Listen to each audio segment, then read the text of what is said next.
contemporary. And this is a very important issue to Hong Kong as well. During these few years, we talk about localism. What is localism? What is, if we want to emphasize on our own identity, but what is that? And what is our traditional, what is our root as well? Or is it the history traced back to the very ancient to Tang Dynasty, Han Dynasty, or the colonial history of Hong Kong as well? Are they part of our tradition or history? How do we trace back how those have an influence over our contemporary dance performance in Hong Kong as well? And today we will have, well, look at the international. There are a lot of big companies like Lin Huaiming's Cloud Gate Dance Theatre. He is a very good example how he merged the Chinese traditional culture into his contemporary dance. What Mei Yuk today from Singapore talk about the cultural identity and roots as well in the beginning, and how she started her company at Frotty Danceland. And what we just saw today also, the Maya Dance Theatre from Kavita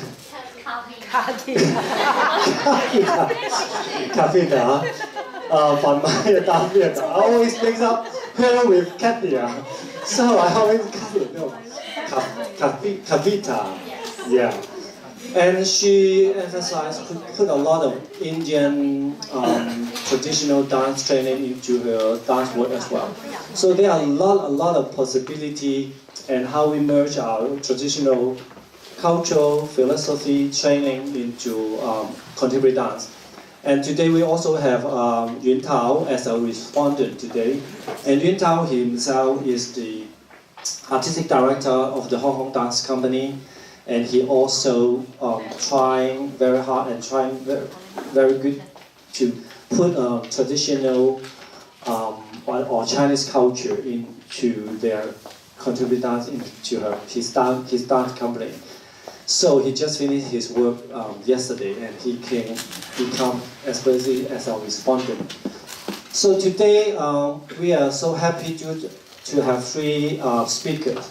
One is Wen Hui. She is artistic director and founder of the Living Dance Studio from Beijing, China. And well, I don't think she's just representing China, but she mostly will talk about some of her work. At the same time, the traditional, the contemporary dance in China as well. We can take her as a reference, and she will talk about her work and contemporary dance in China. And then another one is from Singapore.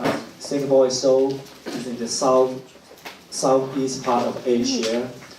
And Daniel is a very interesting choreographer, and he keep doing his work, innovative work, and also he recently do some other training. He practice and he learn Indian classical dance, right? Is that right?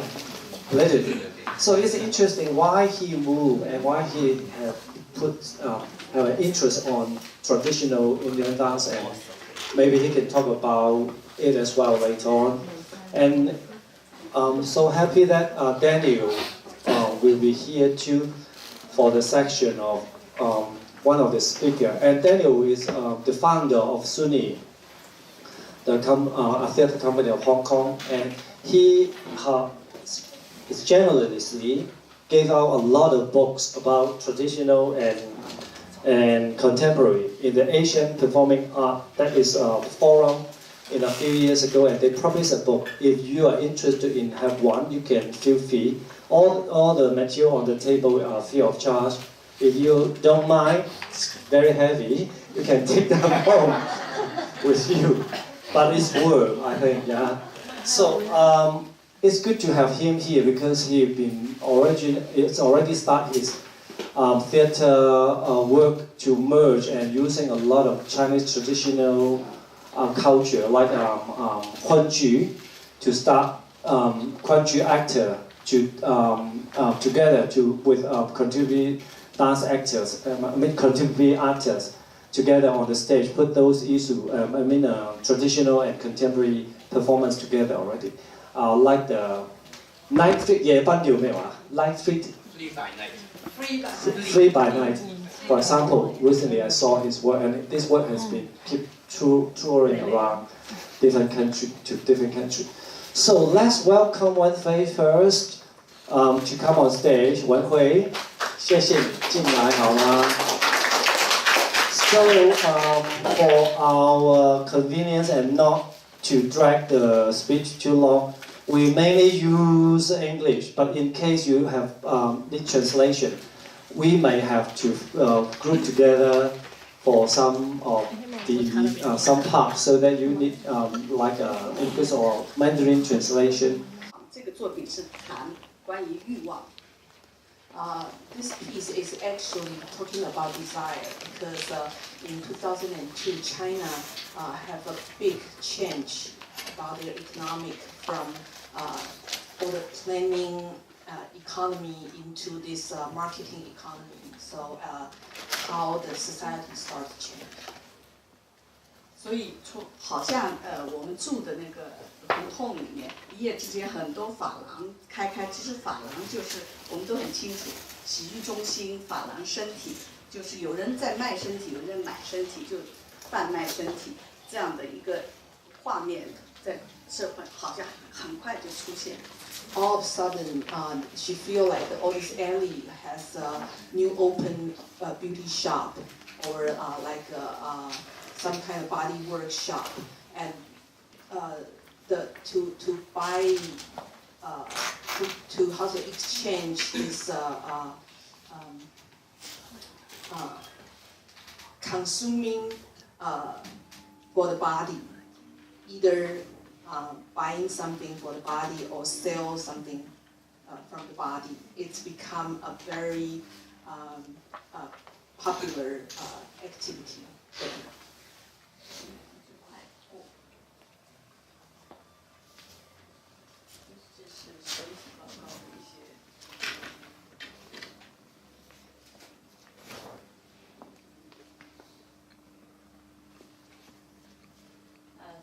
这个3768是当时2003年 SARS 的时候，大家都知道那个 SARS 的那个时候，我们当时在美国演出，突然发现那个，就我们完全不知道这个信息，去了美国以后，他们就告诉我们中国是发生了这个事情。其实我们在中国的时候，我们完全不知道这个信息。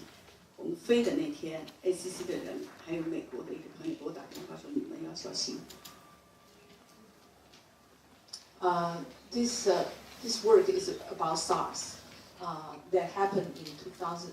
Around that time, they got a grant from American Cultural Council that to go to United States, and they didn't know that before they depart.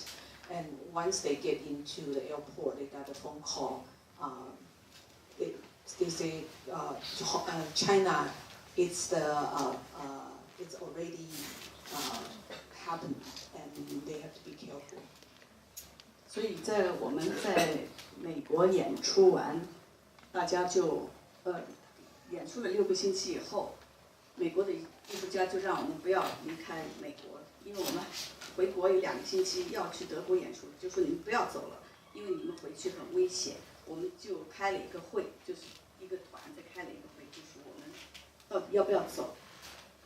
结果大家都沉默，没有一个人说话。So they have a tour in the United States for 6 weeks, and supposedly they have to go back to China, and 2 weeks later they will go to Germany. But people in the States suggest they don't go back to China, and so they have a meeting to decide if they want to go back or not. And but everybody remains silent. Nobody says anything.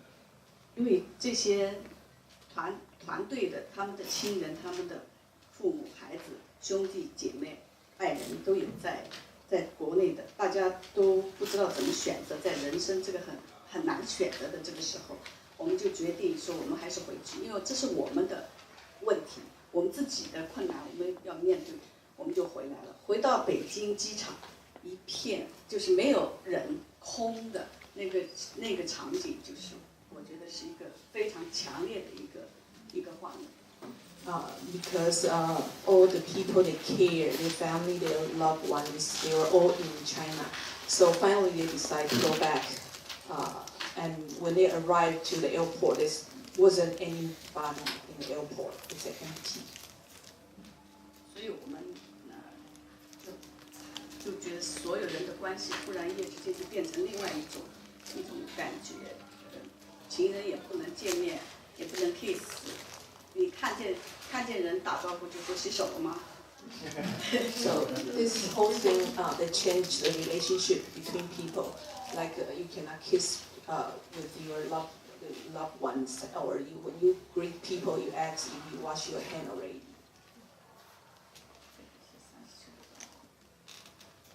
还有多少时间？没有时间了吧5分钟吧，好啊。哦，好，5分钟，我们就快跳吧。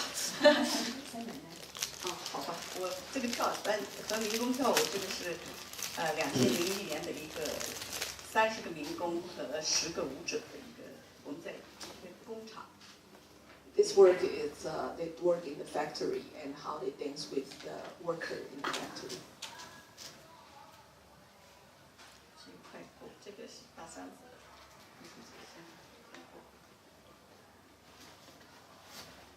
在大三子的那个空间，我就5分钟讲一下那个跟记忆有关的。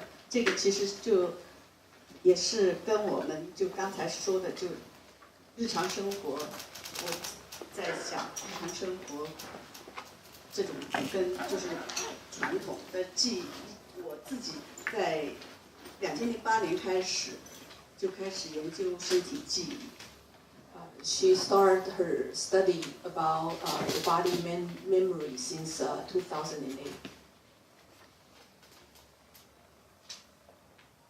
所以这个第一个记忆就是我们做的作品是3个不同身份的人，就这个是一个作家，这个是纪录片导演，还有我自己是舞者。This film documentary director and a writer and herself. 我们3个人每个人用自己的方式来探讨你的记忆。So everybody use their own method to talk about memory. 我自己是舞者，所以我一直在寻找我身体的记忆和这个社会和历史之间的一个关系。So she tried to find how her body is related to the society and the memory. 因为我们3个都是50年代、60年代出生的人，所以我们的记忆，我们的那个成长时期就正好是文革的时期。So they all three of them was born in late 50s, early 60s. So there is the Cultural Revolution area time zone. 所以这个我们做了一个我自己选择了就是8个小时，因为这个作品是8个小时，我们3个人在台上8个小时，以自己的方式，我选择一个动作8个小时，从舞台的尾部走到台的前面，不下场。So there's an 8 hours performance, and everybody use their own way to stay on the stage for 8 hours. And what she did is walk from the upstage to the front to the downstage in 8 hours. 然后这个是一个5米乘6米的一个大蚊帐，就是我们小时候生活的。我小时候经常是在蚊帐，就开幕关幕，我就会在床上跳舞，所以这个蚊帐就是一个荧幕，一些投影，就这个纪录片导演他的电影就会放在那个影像上。And the cloth is actually mosquito net that she grew up with, and they use that as a projecting screen. 所以我们刚才谈到，这个是一个缝纫机，这是一个作家。这个作家一直在踩缝纫机，那个缝纫机的声音就好像是打字的那个声音，他打的是A4的纸，一页哒哒哒哒哒哒哒哒哒哒，就一直在踩，他在讲述他自己的记忆。So the writer is use sewing machine to sew, and it sounds like a typewriter that continue going for 8 hours. 好，这个是第一个季，我就跳了。第二个季是跟饥饿有关，是一些草罕地的年轻人做的，回到自己的村子去拍摄纪录片，然后回到剧场再做作品。So later they have done some documentary film that all her company member went back to their own countryside and to do some documentary. 所以我其实就是剩2分钟，我把就三奶奶的那个给大家介绍一下，这是第二个。我自己也回到一个村子，因为我父亲10年去世，我一直在问他自己家的历史，他都没有告诉我他家的历史，我就去找到了这个老人是我父亲的姑姑，我的三奶奶。我想听他问他我父亲的故事，但是他跟我讲了很多我父亲的故事以后，他突然开始讲他自己的故事。Her father died in 2010, and her father never talked about his childhood or anything to do with his background. So after he died, Wen-hui tried to search something about the family. So she found this old lady. She is the aunt of her father, and so she went to stay with this old lady. And she talked about the family for a while, and later she starts to talk about herself. 所以我就跟他一起就在这个家里10天，我们每天听他讲故事。So she stayed there for 10 days, and heard the old lady talk about a story.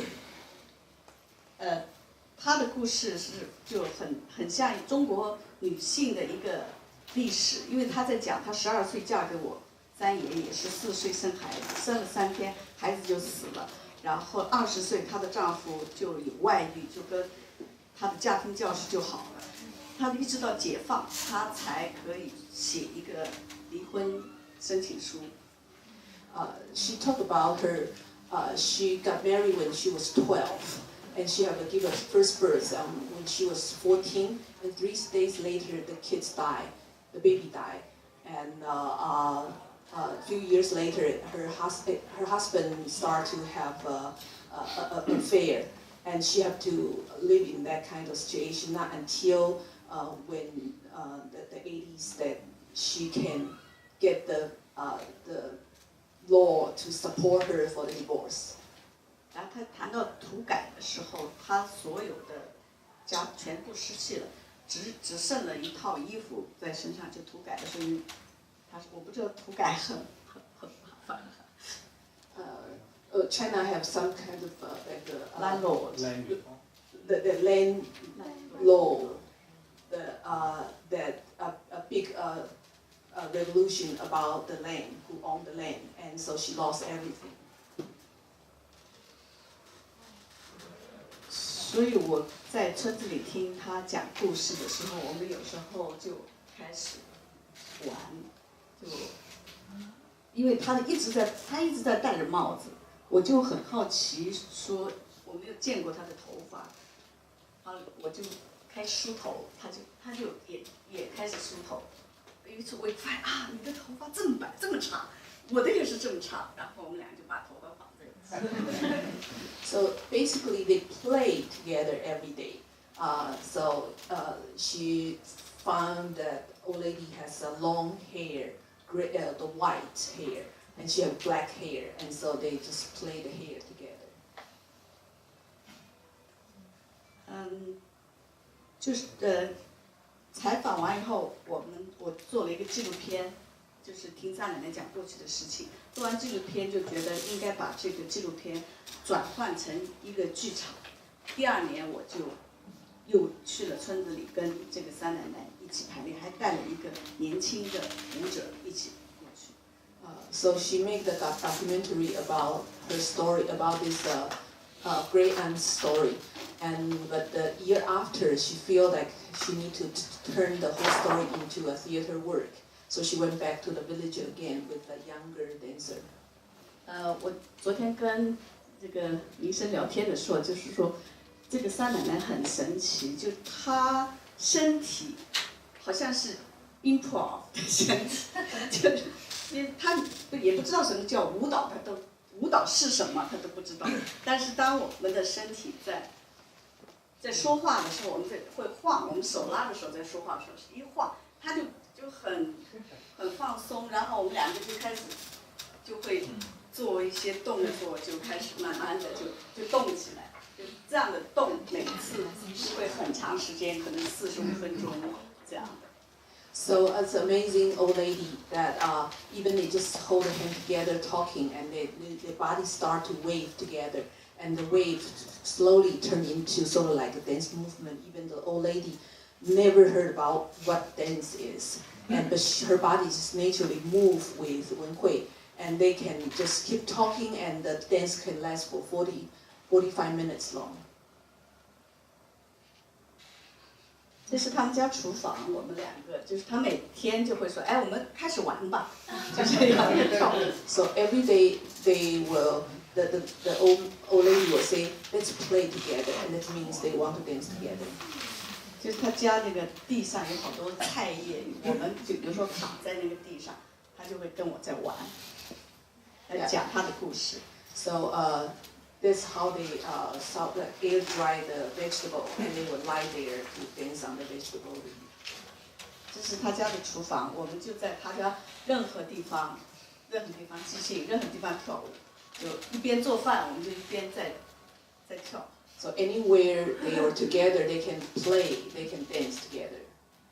然后，因为他们那地方缺水，经常没有水，他们要存好多水。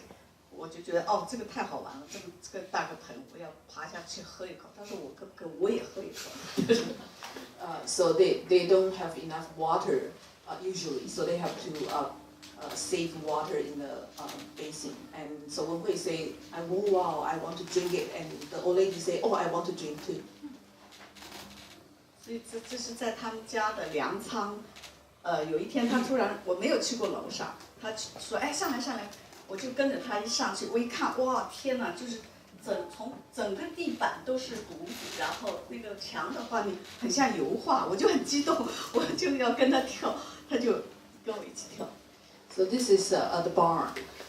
This all this grain on the floor, and so the old lady invited Wenhui to take a look, and they started dance there.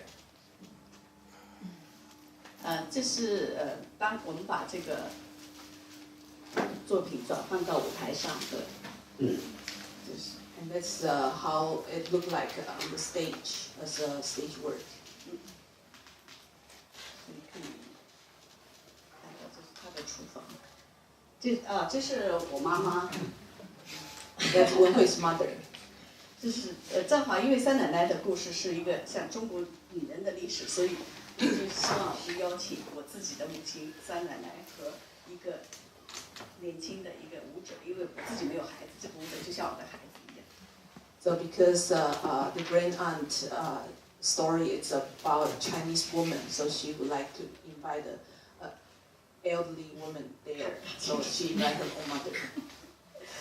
好，我们差不多要结束。这个我们可以看到在纪录片上，刚才这个是三奶奶每天中午睡觉的时候的她的一个习惯，她每天吃完饭她就睡觉，就是这样睡觉。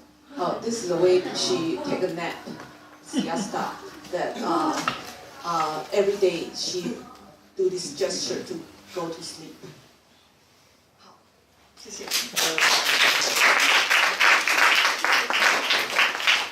谢谢明轩跟文慧，谢谢文慧的故事，好像听起来好像脱离了我们的传统主题，但是也不一定，因为什么是传统，什么是当代，我们待会可以总结一下，当代是什么，传统是什么，到底在他的工作、他的作品里面有没有传统在里面 ？So 其实我们的传统要讲得多远啊？还是讲近代的一点。还是他一直在反传统。Okay, so maybe it would be good. Yeah, it was really good to listen to Wenhui's story on her work, and it seems like it is nothing about the traditional at all, but it seems it's never important. But we should go to talk about later about how to define traditional and what is contemporary actually. And then we could further elaborate or talk about it later in the conference. Or in the end, if you have any question, you're welcome to ask. So the next speaker will be Daniel from Singapore. Let's welcome Daniel on stage. Thank you. Daniel is an independent dance artist and he keeps creating a lot of different work. Recently, he just presented his work, Planet Romeo, last week at our solo and Ecos series. Daniel 是从那个新加坡来的，他是一个独立舞者，他一直有不同的创作。上个礼拜他刚好在我们的独舞即兴里面有一个作品叫 Planet Romeo 罗密欧的天地，就从一个同性恋的角度去看爱，跟他怎么去跟其他的年纪辈约会。一个很精彩的作品，然后今天他要从一个学者或者 artist 的角度来看看传统跟当代。我听说他去学那个印度的传统。I heard about him. I'll start to learn Indian dance and maybe let's hear the story behind him. Okay, thank you. Welcome, Daniel. Thank you. So. 我的廣東話雖然我廣東話真係唔得嘅，所以咧我要講普通話講一點普通話，可是大多數應該是用英語的，所以so I'll have to speak in English most of the time. So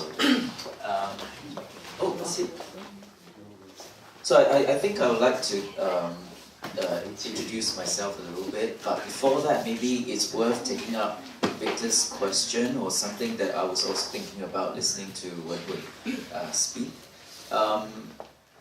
But first I should say that what I'm going to say is my personal point of view, and because I work as an independent choreographer, and there are many Singaporean colleagues here with me today who will have a very different point of view to mine, and maybe they will disagree with a lot of the things I say as well. For me, a big question has always been like one of the, insofar as we talk about tradition, I'm always thinking about how far back, like what Victor said, how far back do we need to go to consider something traditional? How old must something be before it qualifies as a tradition? This question on culture, tradition, things that we can own as culture is a very complicated question for Singaporeans in particular. And I think that's a good reason for myself to want to talk about it today. When I spent a lot of time in Europe, so I studied in the UK for 4 years, lived in Berlin for 2.5 years, and spent some time in Brussels as well. In all these places, I'm always asking myself, why does the world need a Singaporean artist? Because if you are from Europe and you are interested in Asia, you will look for a Japanese artist, you look for a Taiwanese artist, or an Indonesian or an Indian one. What does a Singaporean artist have to say, you know? Because I think the Singaporean is a little bit cursed in the sense that, 我会不会讲得太快？听得懂吗？懂。Okay. Little bit cursed in the sense that we are, I call us an island of people who forget. You know, we have been trained to forget, and we've been very brutal with our own culture. So I think many of you might have been to Singapore, and you will see that what you will see is a very modern city. There's still pockets of like traditional, I don't know, enclaves, if you like, Little India and so on, but they're all a little bit touristy, and you're not quite sure how Singaporeans identify with tradition. I mean, I'm ethnically Chinese, but my English is better than my Chinese.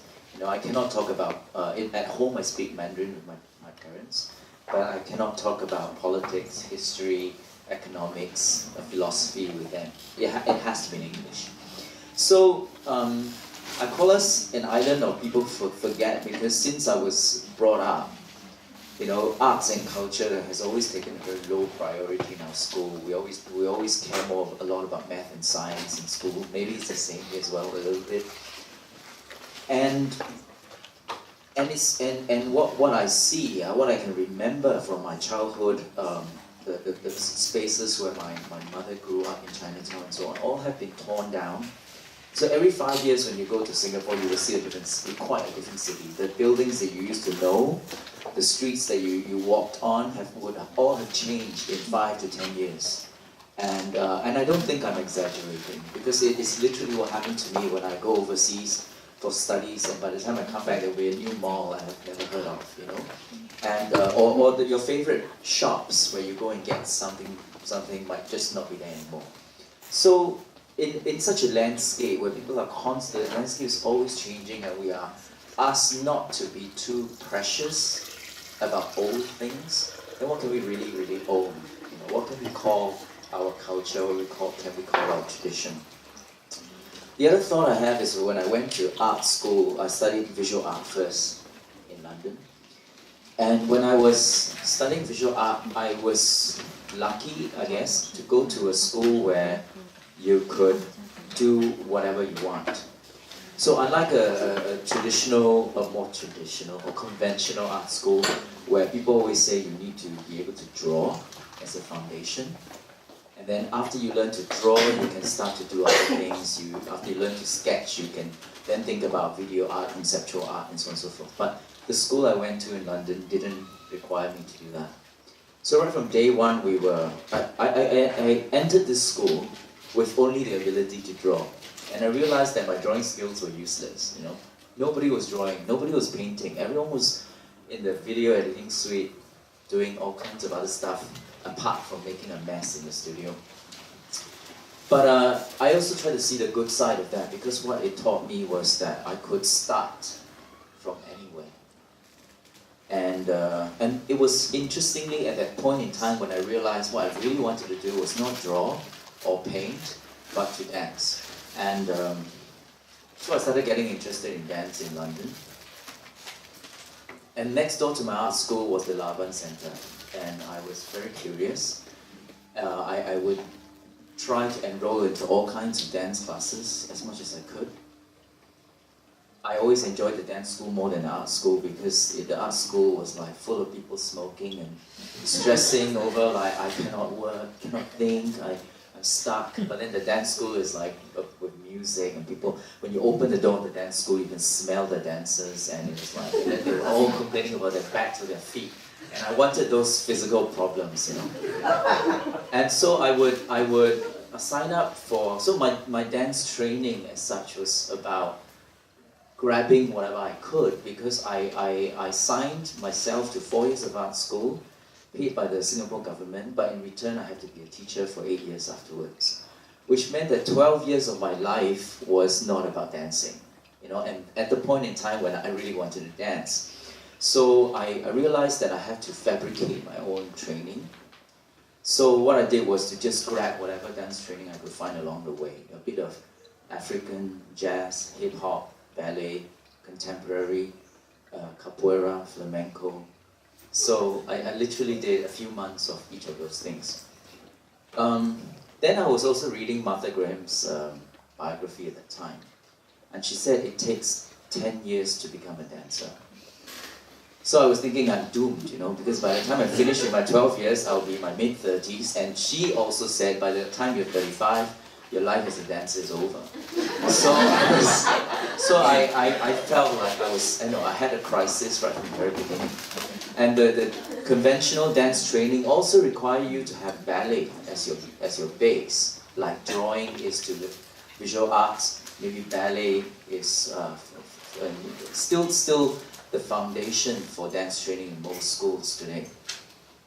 So I paint you this picture to want to tell you where I'm coming from. You know, the point of being a Singaporean, feeling like I'm rootless, feeling like I I don't own anything. I can't have the training that I want. I can't say this tradition is mine. So then I have to create my own sense of tradition. And that's basically the main point I want to make. So for a long time, my artistic bio, you know, when you perform in a festival, everyone wants a bio from you. So I decided to start with this line that when I was 12, when he was 12, Daniel Koch wanted to be a choreographer like Paula Abdul. Because I realized that if I have a tradition, my tradition would be Paula Abdul. You know? Because when I was 12, it was Paula Abdul that made me want to dance. You know, I watched MTV, followed Michael Jackson, followed Janet Jackson, copied the moves, forced my classmates to dance with me on stage in school. And that was what made me do dance. There was no desire to learn Chinese dance or Indian dance or ballet. So why would I want to call these things my tradition, these forms my tradition? It would be a bit of a lie. So, and added to that, the idea that as a Singaporean, we've been trained to forget things as though they are not precious. We treat the traditional things really badly. So what if I do not try to rescue the tradition and in fact go further into my Singaporeanness by just maybe a little bit betraying my own roots, by being a thief? You know, what if I can just steal and borrow from whatever source I can find in order to make my work? Is that contemporary? I'm not sure. But I just want to show you, this is my website, which I gradually built over a few years. And from here, there are some examples of what I've done. I only want to talk about three or four things. First, so in 2007, I thought I want to learn another dance form, and I decided to pick up pole dancing. So between 2007 and 2013, I was training very hard in pole dance, and gradually I got very serious about it. Over those few years, I became very serious about it. I even started joining competitions, and I had to represent Singapore in the international championships as a finalist when it came to Singapore. Of course, I didn't win anything. I was the last in the competition. But I felt like I was stepping into a different tradition. I'm deliberately using this word tradition now, because I felt like pole dance is its own tradition, even if it's not very old. When I was training in pole dance, there were many moments when I felt very uncomfortable, because there was no point talking about who I am as a contemporary, independent choreographer, the kind of work that I do. There's no point. Nobody was interested. In fact, I had to step into a very different world and acquire that language and try to think like everybody over there. So there is a different language going on over there. And the other question that a lot of people asked me at that time when I started learning pole dance was, is this not American? So I was thinking like, do we still call pole dance American? If this is a tradition, is it an American one? Because as far as I'm concerned, I'm not bothered. I don't care whether it's American or not. In fact, today there are many people around the world learning pole dance, and I don't think they care at all where it comes from. So instead, my interest in pole dance has a lot to do with the gender politics in the form, as well as the way the pole dancer specifically relates to people. I always like to talk about how the pole dancer is conventionally a heterosexual woman. She's dancing in front of maybe 10 men. 10 men who may like different things about her. Some like her hair, some like her boobs, some just like to talk to her, some just like to see her dance. But the 10 of them have a different relation. Each one has a different relationship with her. And that to me was a very interesting way to think about what a pole dance is and how that tradition, if you like, can be transplanted into my performance work in order to help me rethink how I want to relate with the audience in my work. So Alpha was an example of a pole dance work in which I collaborated with a Filipino dancer who also trained as a pole dancer.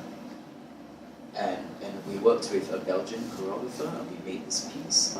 The lighting designer is a Japanese artist, and we use a lot of LED lights.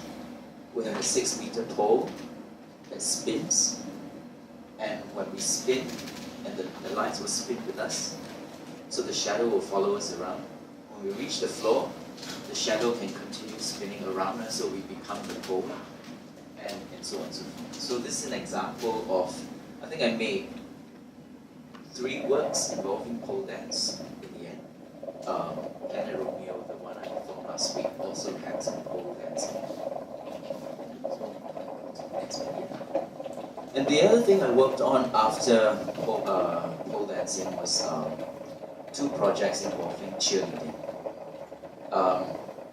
Again, everybody immediately said this is an American thing, but I decided to play with this confusion of culture borrowing. Again, the cheerleader is conventionally a heterosexual young woman, American. She has blonde hair, she's perfect, she smiles, everybody likes her. She can never be a bitch in school, she has to be friends with everybody. And she dates the hottest guy in the football team. And she has a very specific job to do. Not only she has to be a role model, to me she's a picture of American capitalistic optimism. She has to energize a whole group of people and bring everybody together through her expression, her voice, and her body movement, as well as her figure. So the cheerleader became, to me, a very political figure. And this tradition, the American tradition, to me was really quite interesting for me to work with. So this example was a piece I made in 2014. It's called PIGS. It stands for Portugal, Ireland, Italy, Greece, and Spain. So I invited 5 artists from each of these 5 countries to form a cheerleading team. And we made this jacket inspired by the EU flag. And so they cheer together for Europe.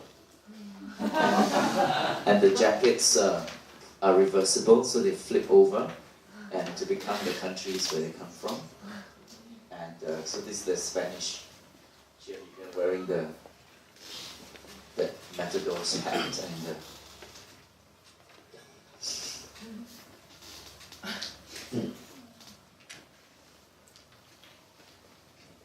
next one, please. And then most recently, over the last 2.5 years, I decided to borrow another form, which of course traditionally one would say come from Japan. I was working with an Australian artist, and we were also, in the beginning when we decided to collaborate, we were talking about how we have both done solo work before, and in my solo works, I'm always interested in this particular way of relating, the politics of relating with a group of people. So if we're both going to be on stage together, I want to know how we relate to each other. Why do I need you when I can do the job by myself, you know? So the relationship between us, how we relate, the politics between the way we relate was very important. And from there we decided to work with ropes, because the ropes allow themselves to be, you know, when you talk in English, when you talk about ropes, you can talk about tension, you can talk about hanging, you can talk about releasing, bonds, ties, twist, stretch, like many things can be used as metaphors for relationships. So we started to explore working with ropes, and the first thing we did was go to a rope bondage studio in Sydney to get somebody to teach us. Then over 2 years, we just tied up lots of things. I learned to tie little bracelets like this. I tie up vacuum cleaners, chairs, chickens, things that I can find when I don't have a human to work with. And then we tie each other in the studio, and we invite people to come into the studio and we tie them as well. And so that's how the piece gradually came about. So there's a vacuum cleaner here. There's a fan. Some pillows.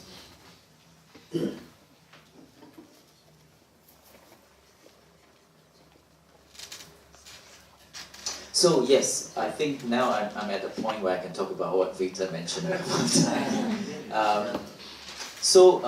Unfortunately, I don't have more images to show you about my most current work, because as you can see, what tradition has been for me has always been very loose, and I never imagined myself caring very much about conventional, traditional forms. And the producer I work with usually says that I usually work with urban forms, and I'm thinking about the gender politics, relational politics through these forms. But at the moment, I'm thinking a lot about how, ever since I've been away in Europe a lot, and over the last 2 years coming back to Asia more, starting to see Singapore really tiny. And then when I spent some time in Indonesia and India, I realized that there's so much going on that I do not know about. In fact, Singapore's history, as far as we can stretch it back, would begin in the 7th or the 8th century, during which the whole of Southeast Asia was heavily influenced by India. So it was a period of Hinduization where today you can still see the traces of, like in Thailand, in Cambodia, in Bali, even in Yogyakarta. You see many strong traces of the Indian influence, which has all but disappeared in Singapore. And I started to, I was very excited when in January this year, I went to South India to perform, and I heard that you could learn Abhinaya, specifically working with your eyes, for 2 weeks, if you have the patience and the discipline to do that. So, and I got very excited, because I thought, maybe this is something I should do next, Instead of going from pole dancing, cheerleading, what if the next thing I learn is Indian dance? And I really love the idea of torturing myself, sitting on the floor and every day just going like that, and just going, which is what I did last month. So, and I was, the reason I wanted to work with it is because if you saw Planet Romeo last week, you could see that I was dealing with a lot of the question of relationships in a very literal way through text. I talk a lot on stage, and I got really bored with talking. And now I'm just wondering, and ever since Alpha, the pole dance piece, which was made in 2014, in which I don't talk, and Bunny, which was only finished early this year in January, I don't talk for 2 hours. I insisted on not talking anymore, because I'm trying to discover I'm trying to discover how to deal with the politics that I talk about, of bringing a group of people together, of the relationship between dancer and audience, through physical means rather than through text. And so a rediscovery of a movement language becomes very important. And these days I use the word trans-individuality in my research. And what I mean by that is that I'm wondering about how a body is already an expression of a collective. What I mean, again, to explain further, if you look at me, you might be looking at me as Singaporean, as male, as bald, as short, as gay, as sexy, or not. So you might be looking, well, maybe, you know, and that's what I was trying to get at in Planet Romeo. So I can only be different things to different people, no matter how hard I try. But yet, when we watch a performance, we are always asking for meaning. What do you mean by that? What are you trying to say? You know, people are always asking that from dance makers, asking for some kind of coherent interpretation. So how can we make it apparent through movement, through embodiment, that there is no answer to such questions, that you cannot insist on a singular, universal meaning and experience? So can a person, a body moving, already be a reflection, a mirror of the multitude? And that is how I would articulate my current research. And I found in my current research right now, I found in Indian dance a lot of these wonderful avenues to look at this kind of fluidity of a being. And so last month I just went on a research trip to Kerala, and I think I would continue to do it in not just India but also in Java, where I'm interested in the dances that seem very fluid, that has gender fluidity. So not just male-female fluidity, but what if there is a third, a fourth, a fifth?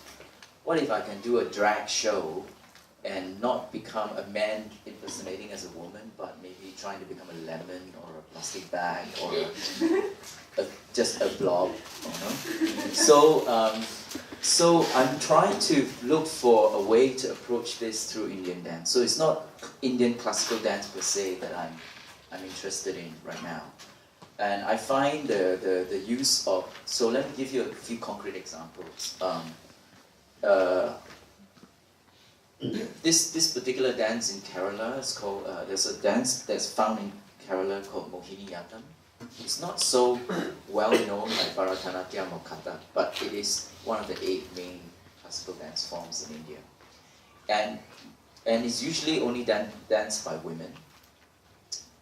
And interestingly, the dance is named after Mohini, who is the only female avatar of Vishnu. So Vishnu, in case you don't know, is one of the main 3 gods of the Trimurti. And Vishnu has 10 main incarnations, but beyond that, there are a total of about 24. Please correct me if I'm wrong. The Hindus here. So about 20. But and Mohini is the only female one, and she is known as the seductress, the enchantress, who was able to seduce the demons. She's so beautiful and dance so well that she's able to convince the demons to get so distracted they forget about the pot of immortality, the honey pot of immortality.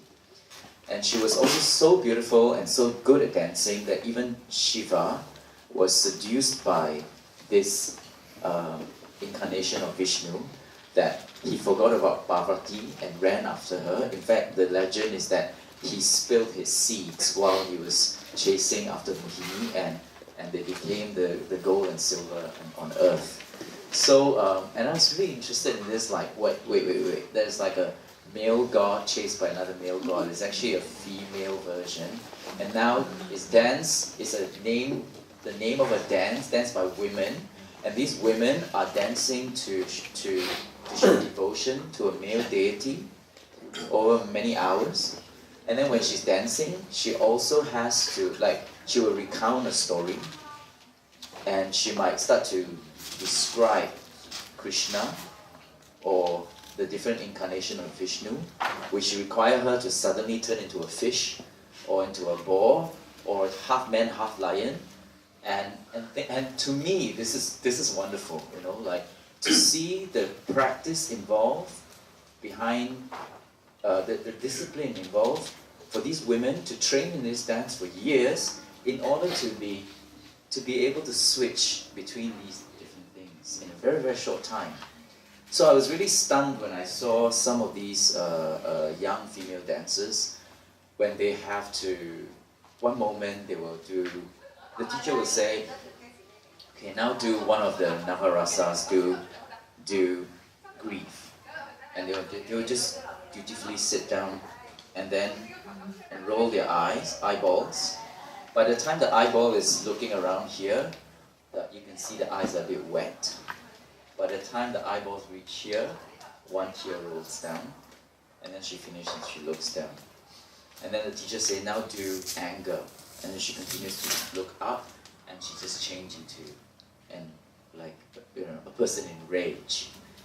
And I felt so much like I was just in awe, like in shock when I saw all this last month. And I want to conclude with this point.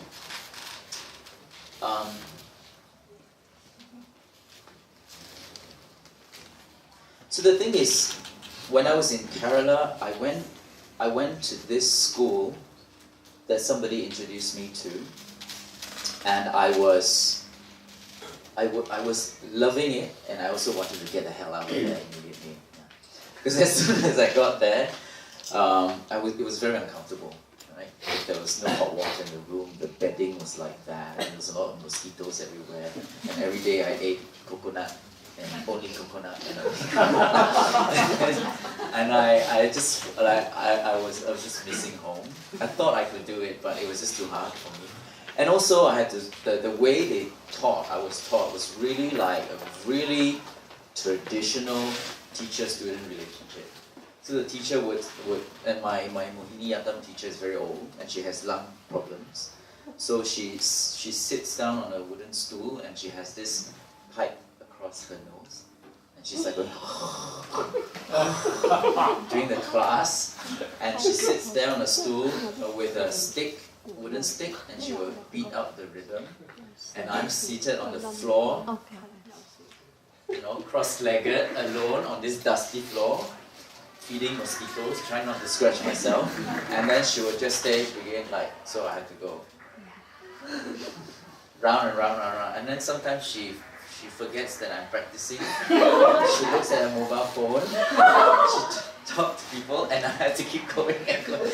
So anyway, and that was the experience I had. And then her husband is the guru of the real guru of the house. His classes are more expensive. And he's the Kutiyattam expert, which I would love to talk about, but in the interest of time I won't. Kutiyattam is another wonderful thing. In fact, it's much more ancient than Mohiniyattam. It is like at least 2,000 years old. And from Guru Venu, I was trying to also learn the Navarasa. And I also had a really hard time talking to him because I liked him very much, and I felt like his life story and the things he has to share, his knowledge, was so deep. But I couldn't communicate with him because he was never at any point interested in the things that I'm telling you now. He didn't ask me once why I was there, what I was trying to learn. The fact that I could only spend 2 weeks with him was surely not enough for something that he spent years and years and years training on. So what could we do over those 2 years? There was no way of communicating and understanding each other. But I say this not to criticize him. I say this because I'm trying to get at this point of traditional versus contemporary. Because I was very much, by the end of the trip, I was in complete awe for what he has to teach me. He and his wife. In fact, their daughter is also really amazing.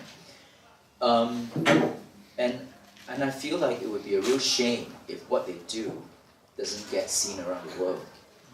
And I'm trying to reconcile the fact that I'm coming from a very different point of view, coming with very different needs, with very, very different questions.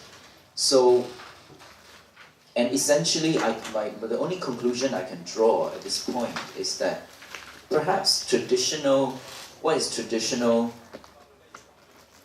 or contemporary? It's not a question of time, how far back something goes. Because something could be traditional after 5,000 years or 5 years. But more, to me, it seems more a case of different fields of knowledge and how, on one hand, there is a need for something to crystallize into a clarity, and I would call Kudiatam that, Mohiniatam that, a kind of clarity where it's necessary to impart a closed system, a very clear body of knowledge, without, and it's not to be questioned, and there's a lot of value in protecting that closed system. And then on the other hand, what's contemporary is essentially rooted in openness. There's a need to constantly question, to deconstruct, to look for something new. And amongst contemporary art makers, when we hear the word new, we are very immediately seduced, I would say. We are tempted and seduced by something that brings us forward towards something, and we don't even know what. So I don't want to say contemporary is more valuable. And certainly right now, I'm at a point where I'm trying to understand the need and relationship of these two models of thinking. Yeah, I think I would just like to end there.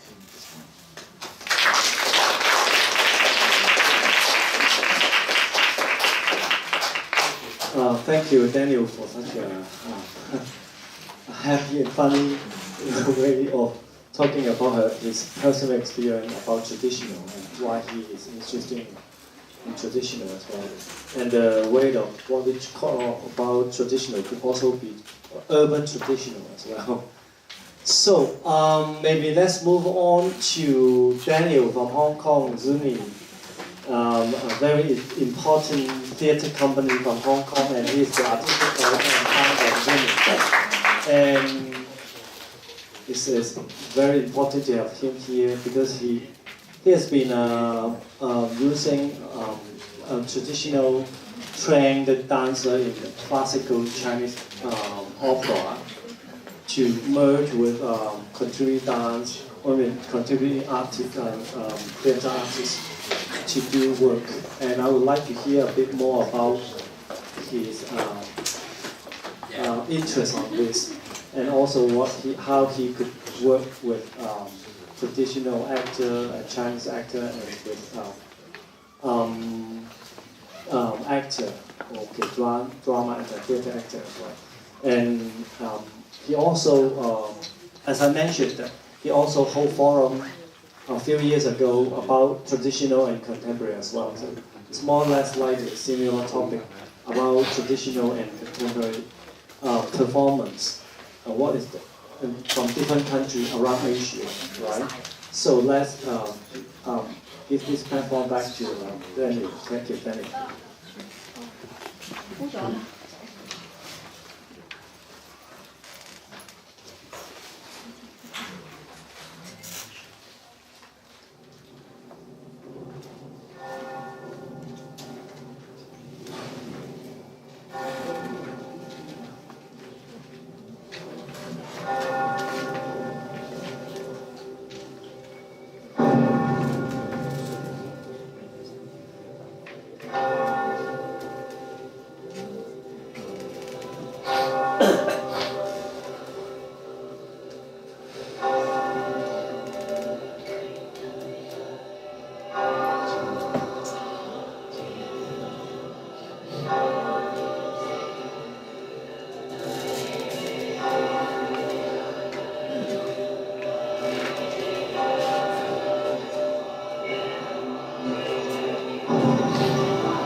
Well, you need to be a ghost, escaping your body and look at yourself and critique yourself. Tradition can be a mirror that reflects the community and the society. So I think you need tradition and traditional art to reflect upon the contemporary society.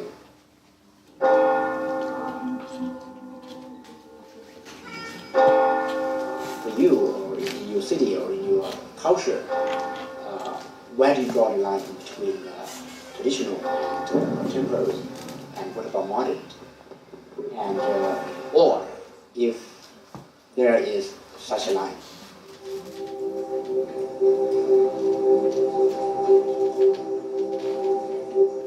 The contemporary artists are supposed to be only concerned with contemporary, but that's not true. As the notion of the ghost tells us quite clearly, the theater, the culture, or the performance culture is ghosted.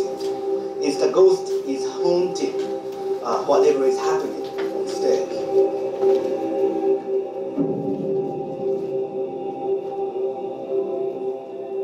对于不同民族艺术家，对其他民族艺术家，他们的一招一式、一举一动里面所包含的思想文化内涵，究竟有没有可能去理解、去想象？我想文化交流和沟通的前提就是，我们能够从不同文化的艺术家的一举一动中读出它里面的含义。这是相当困难，可是我想呢，也是文化交流所必须去完成的一个任务。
对。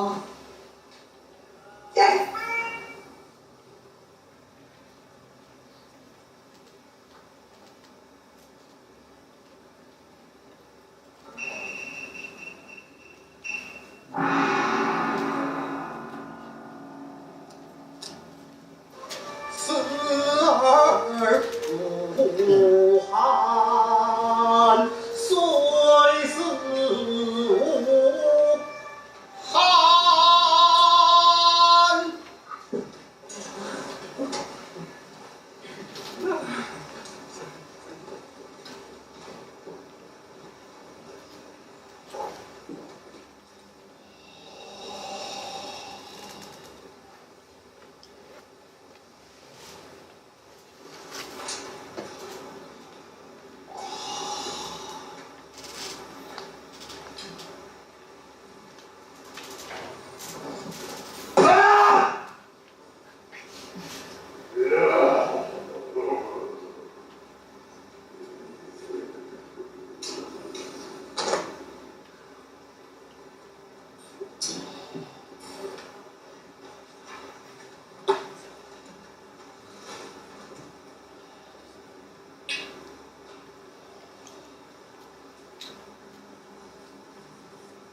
He said he's very moved by his performance.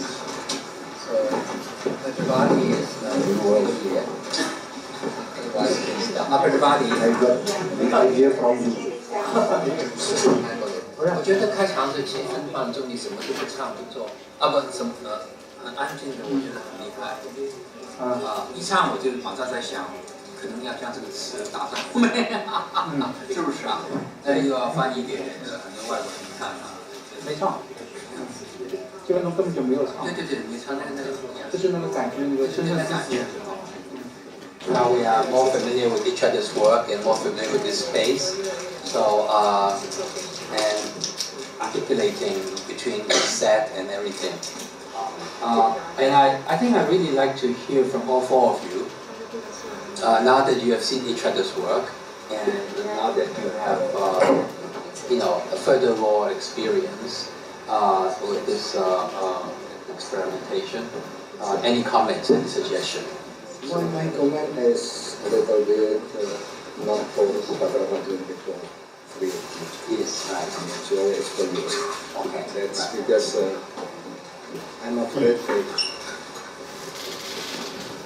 the development is good to go more detail, but to go more also try to be too clear with the story.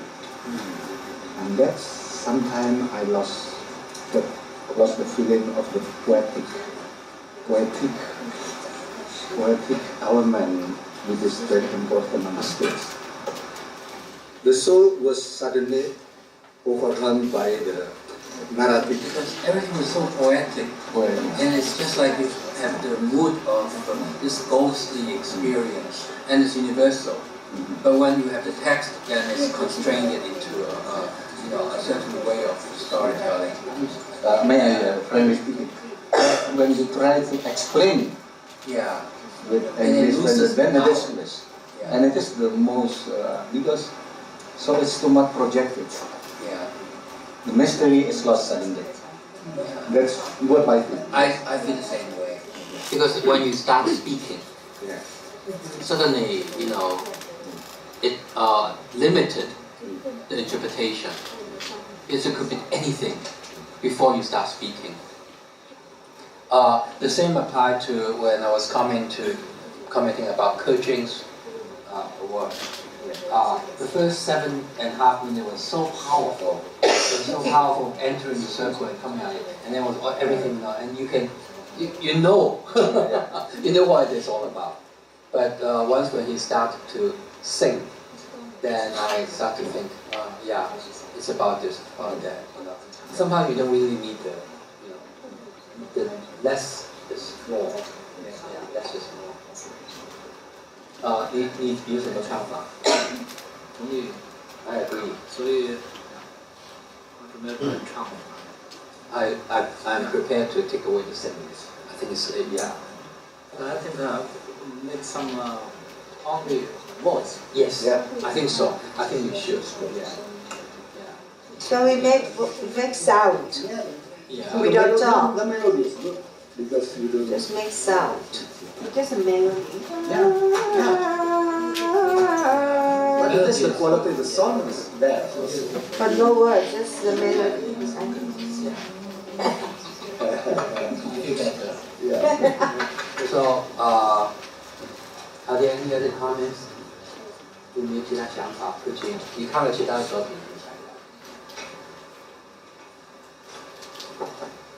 我想问就是我师傅可以拿掉一点。He is thinking about maybe taking more minimalized.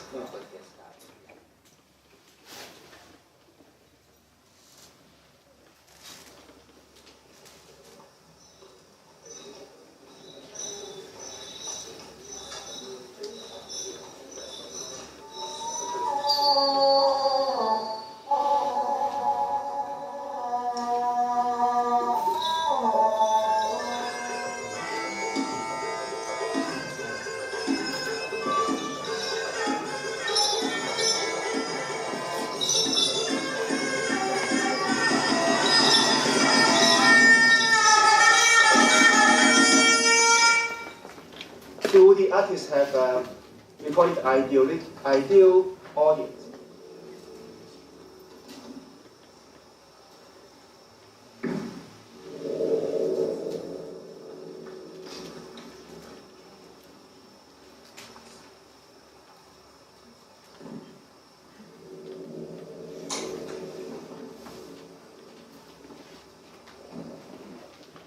这个问题非常好，就是说，有没有对就是好的观众可能是能培养好的演员，然后年轻的观众也能把这个艺术培养年轻人。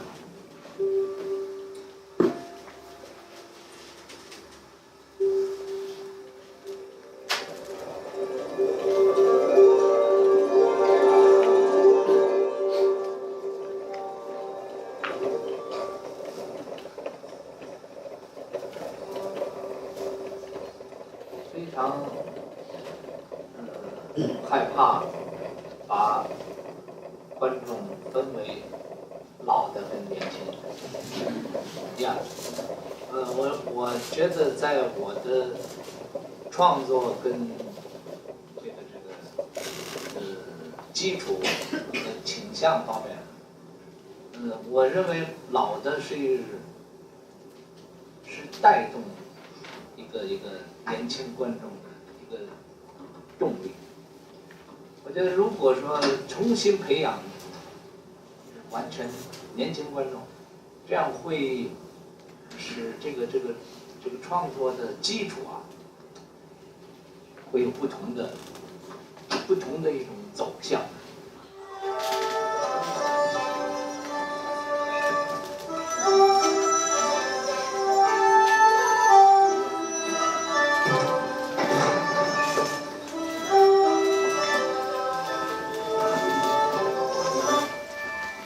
我的思路是让老观众不失望，让新观众能够喜欢。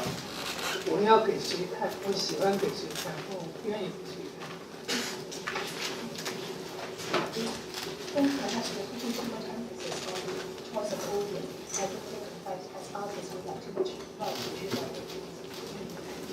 对，其实我这几年一直在想我们的文化政策，那么多的去考虑鼓励年轻人，去推的那么多鼓励年轻人的政策，我认为那是有问题的，因为年轻的政策，它出于两种考虑，一类是看得起他们，觉得他们不行，所以我们要根本上歧视，就像很多保护女性的政策一样，根本上歧视他们。另外一种呢是过分的宠爱他们。I think beauty is in the eyes of everybody. Same thing. But the modern thing is bringing them to the beauty. That's a very important issue. The beauty can be or should be appreciated by anybody. It's a matter of you want to bring up people to love. Oh, I thought that it's 6.5 minutes long. It turned out to be an hour long. And I must apologize. There's no subtitle because I thought it was a subtitle. Because it was such a last-minute thing. I just came back from Taiwan and didn't have too much time. I'm sorry, Victor.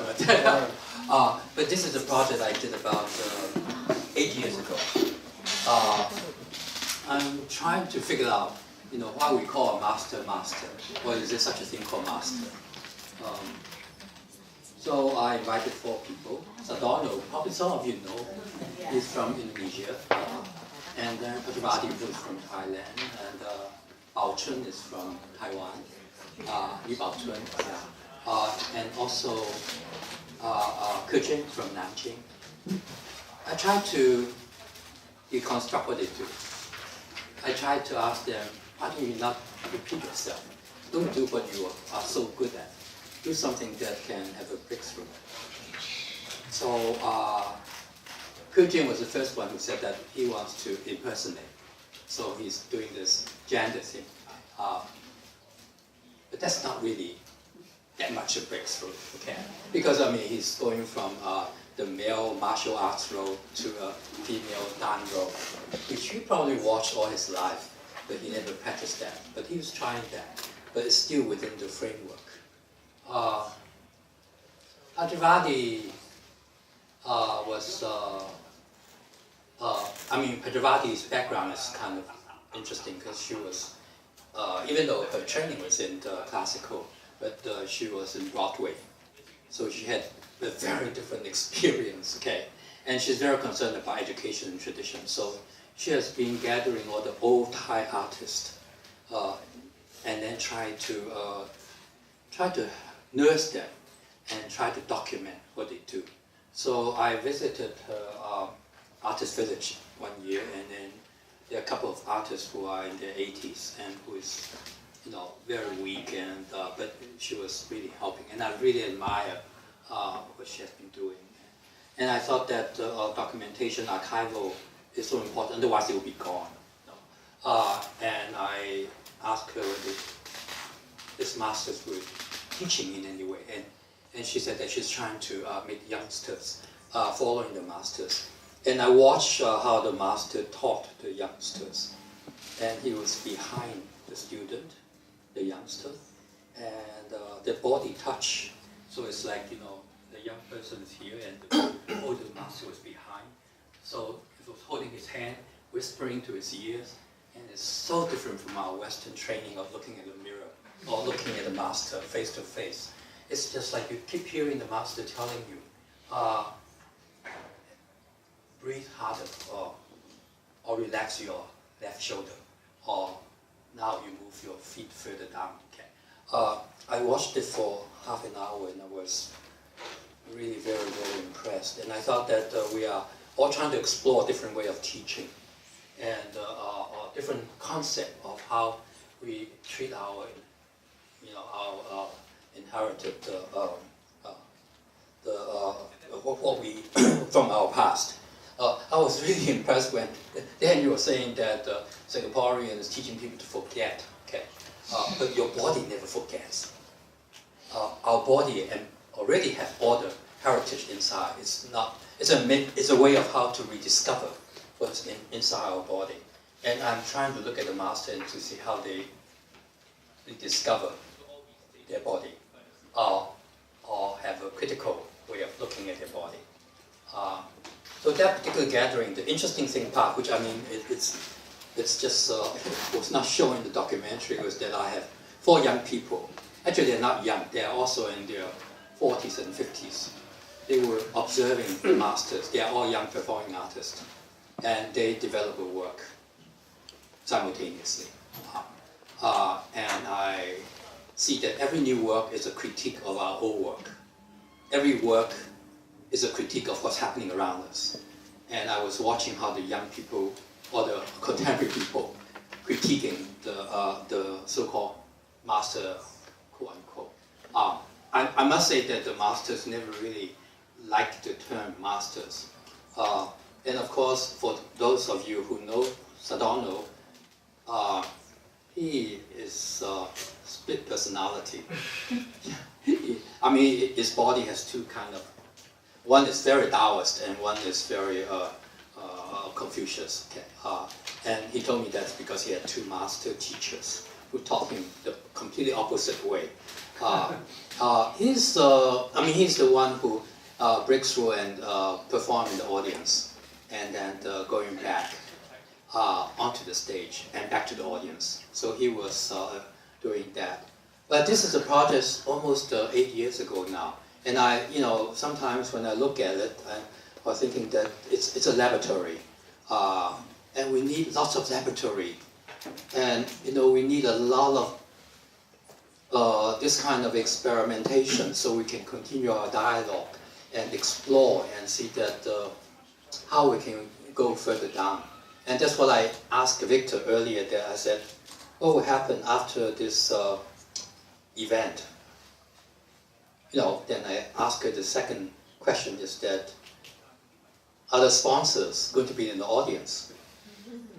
If they are, then I would like to address to them, to tell them that, it's not a one-shot event. Because performers, we do works, one-shot work, okay? But if we look at our experience of developing many works, actually it's all linked to each other. But we need sustainability. We need a platform that can continue our research and our collective research, and also to explore way forward, not just between tradition and contemporary. I really don't like those terms, but we are sometimes locked into our own vocabulary and our languages. We, like I said, we all have our tradition inside our body, but contemporary is now. Now, how do we relate to our behavior? How do we relate to our how alert we are with what we have and what we don't have? So I was talking earlier about to some of my fellow students about the usage of body and the usage of sound and the usage of text. And also images. How do we jump out and have a critique of what we do? And biculturalism is so important, or cross-culturalism, because I see that we have many people from different parts of Asia. And usually Asia is a term created by the West. So anything east of the West is called Asian, okay? I'm talking about European culture. But Mongolian is so different from Indonesian. And we all know Japanese, and earlier we were talking about the Indian cultures.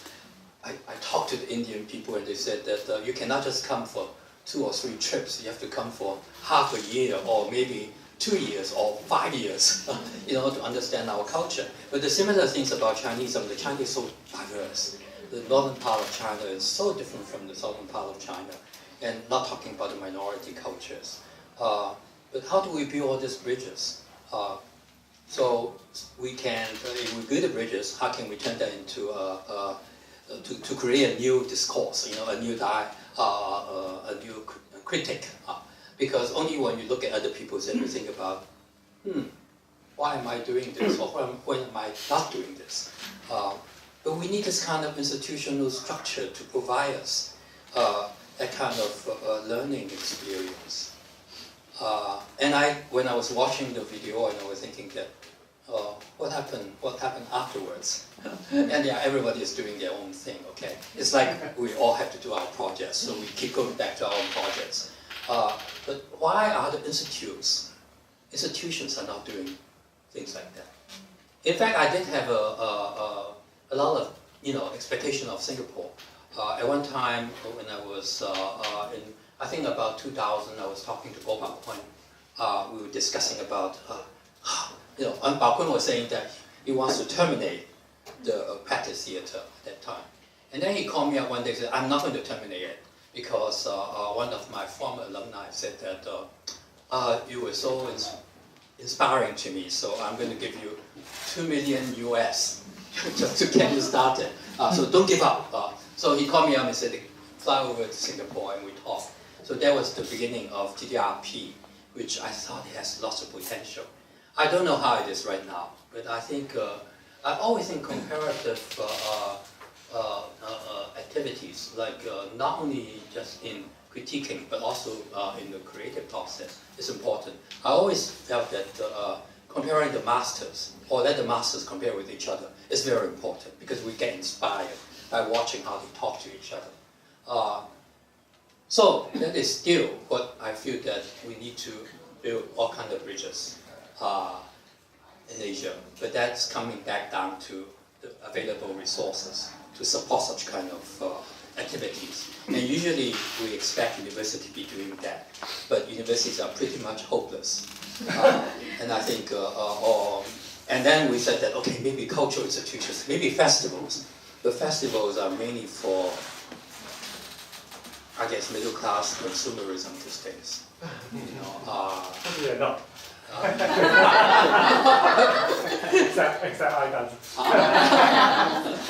And then who else can we turn to? And I know that many of you here have your own company, and you are probably exhausting yourself just keeping up, getting the kind of support so you can survive. So, but where do we get all these juices for us to reflect and to think and then to go beyond where we are? I think, yeah, we need that kind of platform. But I guess we need to really sort out the priority and then sort out a collective agenda so we can make sure this platform can continue, how we can sustain this kind of dialogue.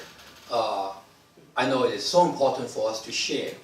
That's the first step. I mean, when I was watching Wen Hui talking about the story, because I follow her, but in a very fragmented way. It's the first time she was going through this whole thing, okay? And then you can slowly see the track. And the same with Daniel, his European experience coming back to Singapore. But I think that we collectively, what can we do? Collectively, where do we go from here?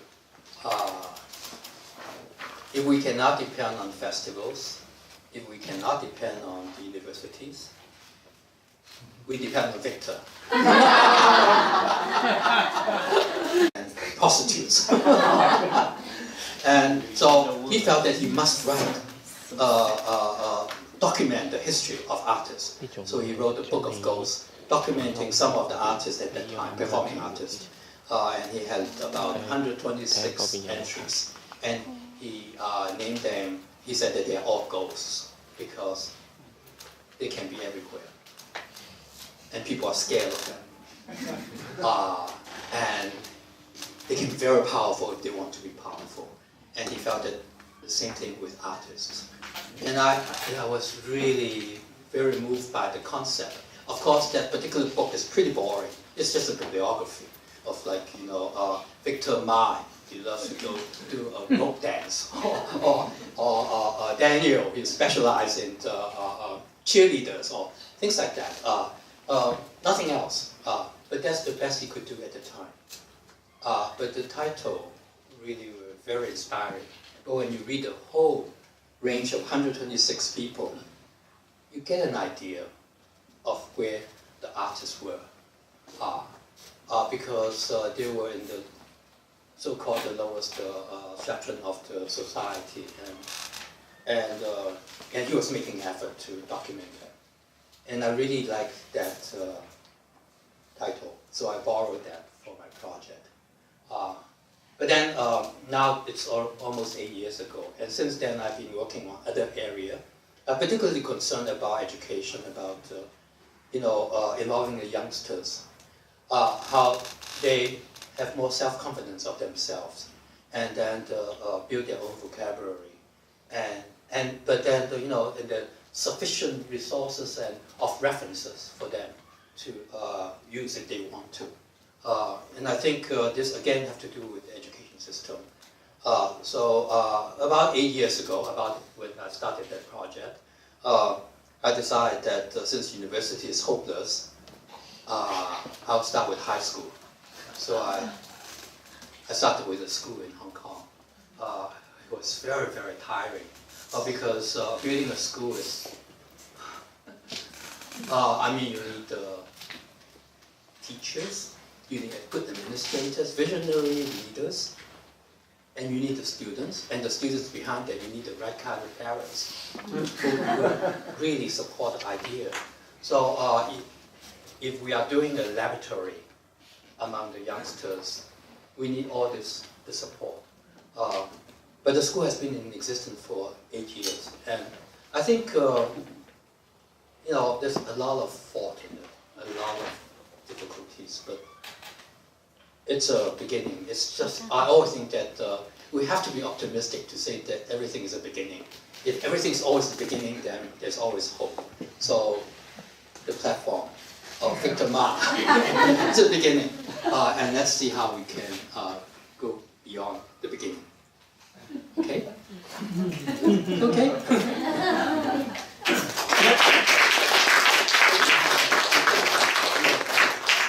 Thank you, Daniel. Wow, what inspiring, and it's good to put it at the end of the whole platform to end it up, because we heard about Wenhui and Daniel and Danny, all three different artists as well, all different ghosts, as we say. And to enter into the contemporary and the traditional. So may I invite Wenhui to come back on the stage, and also Daniel to come on the stage again. I also invite Yuntao, Yang Yuntao. He is the artistic director of the Hong Kong Dance Company, and to come on stage to give some response casually.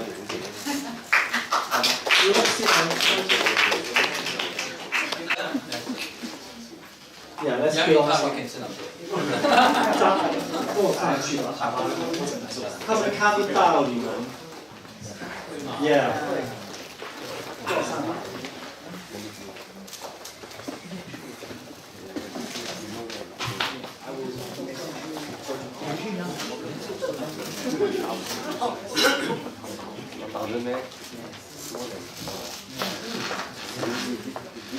Well, 你可以讲普通话哟。下面有一个很好的翻译，明生谢谢你。What is traditional and why traditional and what is contemporary? I think it's not that important, but we have heard a lot of different stories from different artists, different goals. So I remember I'm supposed to be in your Bible.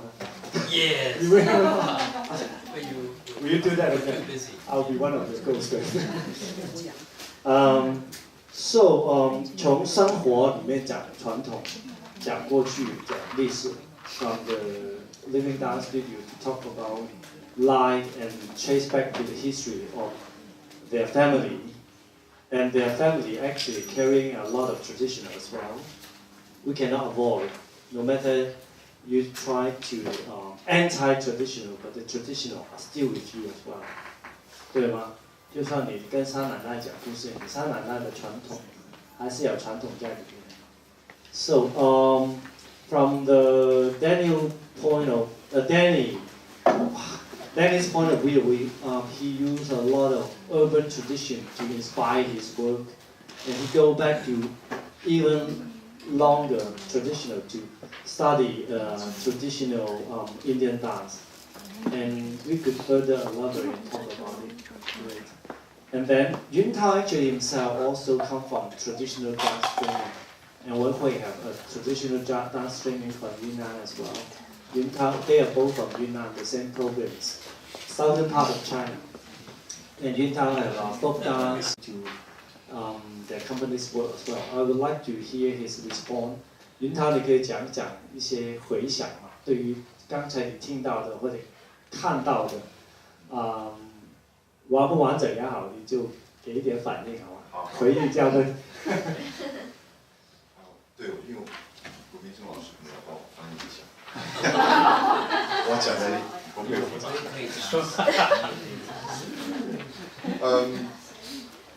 我有看那个入围部，对，应该是09年吧。演出是09年。演出再早一点是吧？好像90几年有个六回吧。90几年我已经开始做了，对，那个是另外一个。I love that title, so I did it in the 90s, and then but I decided that I want to use the title to gather all the Asian artists together, the young international people, and also the researchers. So it become a platform for artists, not for the audience. So the artists really, gain some experience. 我也是被这个名字吸引，我以为真的是讲鬼的故事。开头也是。Yuntao was very much attracted by the title. He thought it's a story. It's about the story of ghosts. 所以当时因为我刚刚来香港嘛，对，是不太懂什么叫做，也不考虑传统现代这些东西，因为作为一个跳舞的，好像要解决的问题也太多了，来不及去想这些。所以当时 in Hong Kong then and he has too much to worry about, so he didn't really spend time to think about what's tradition or what's going on. 所以我当时看完以后还是蛮震惊的，我就觉得原来就是说这些是可以被重视的。He was shocked by the result. He thought, oh my gosh, all those so-called tradition could be a treasure. 我当时记得有一个人是在观众席开始跳，对，对，他就我刚才有看过，他坐在我旁边，然后我就觉得这个就是一个北京的只是说头发有点长，然后有一个老人家，我心想，这种很当代的剧场你也能看吗？就是我当时还在想，我说因为可能就是我当然就是说比较有目的的，我觉得应该要多看多学这样的，然后我就看旁边这一位就没想到就开始跳了，原来他还是主角，你知道吗？所以我当时整个演出就是说对我来讲就是说原来还是产生了非常非常深的印象。那个印象并不是说好看，其实我也没看懂，但是就是特别有印象，就觉得原来就是说这些东西是就是整个对剧场整个对表演这些都是产生了很大很大的疑惑，非常困惑。来到香港就很困惑，我觉得这更困惑，所以就是因为刚才就是老师一直在讲这个以这个为开始，所以我就觉得我也以这个为一个。还有翻译。He was very shocked then because he was so new in Hong Kong, and he thought he wanted to learn something about what's going on for the contemporary world. And Sadono just happened to sit next to him, and he thought this is a long-haired old man there as an audience, and all of a sudden he started to move, and also it's a main role. So he cannot really say that he loved the performance, but really the performance made a big impression for him. 我想其实刚才都已经解答了，我想每一位的发言者这个对于传统但是就跟我也考虑的，我觉得也是给了我一个很好的一个答案，就现阶段，当然我还会继续的摸索下去。He feel like all three speakers gave a very full scope for the title, the subject today, and he himself is also in this process try to try to get the answer. But what happened now is just now that it's ongoing research. 我自己的一点个人看法就是说，可能要从个人出发。His idea is all this research have to start from oneself. 因为有时候谈这个问题吧，你从一个社会的角度出发，或者是从一个什么的角度出发，它可能又不一样。If you try to poke in from the society or other dimension, it will come out with totally different result. 如果你从个人出发，你会发现其实这两个东西根本就分不开。When you start to search from yourself, then you just feel this is inseparable. 对，刚才就是包括我们会说的，就是生活，啊，这个生活就是我们的一种，因为生活有过去，也有当下。对吧？那像刚才张六老师说的，就是说一种是在你血液里边的，根本想拿都拿不了，拿不走，可能到你某个时候它就会出来的了。然后呢，就是现在，因为我们只能够掌握现在，过去我们只能回忆，未来我们还只能是展望，对吧？所以就是当下，所以我们能够控制的是当下。所以我觉得这两个问题实际上就是，你如果从自己的角度出发，它就在一起了，啊，只不过。你怎么样去综合，怎么样去拿捏那个分寸，啊，包括像刚才那个新加坡的内容，我就觉得他是在去寻找一种东西来解决他当下，啊，我觉得这个就是很好啊。那回归到你自己怎么样啊？你作为一个艺术创作者，我觉得最重要是你想干嘛，啊，然后你怎么样去运用这个东西。那当然传统，我觉得越来越美好了。我以前就根本不懂得欣赏，可以这么讲啊。但是就是说，很多事情就是为时已晚，但是还不算太晚啊。是。还在。He agree with what when we say it's all about life, about everyday life, and also like Daniel tried to figure out things from like try to solve the problem solve your own problem through all this research process. So he just believed that everything is like a concrete in now, that's all within in the same time frame. I'd like to maybe respond, keep the ball rolling, and maybe I'll try to create a problem, because I like to create, as an artist, I like to create a problem. I think that the issue of tradition, let me do it a slightly long-winded way. In evolutionary psychology, there is this theory about why old people exist. Because the human being really is, the human body is optimal at the age when you need to give birth, when you need to make babies, when you need to reproduce. After that, your body starts to go on a decline, and there's no real tangible use for the species to keep the old people alive, because you are just using more resources, you're eating more food, and then it's harder to maintain a big population. So there's the theory that in human society, for a long time in our human history, the old people exist because of their memory, of their experience, and that they exist in order to talk. And before we had writing, old people were the only resource for humans to relay experiences from the past, or how to know how to farm, how to read the weather, how to survive in situations of danger. So the thing is, I'm going to come back to the point of tradition by thinking about how, until recently, a lot of the traditional, our shared memories, were not written down. And in very few instances of photographs, which were also very recent, of writing, such as Book of Ghosts from the Yuan Dynasty. And I wonder if before that, the further back in time you go, we don't have much record of the past.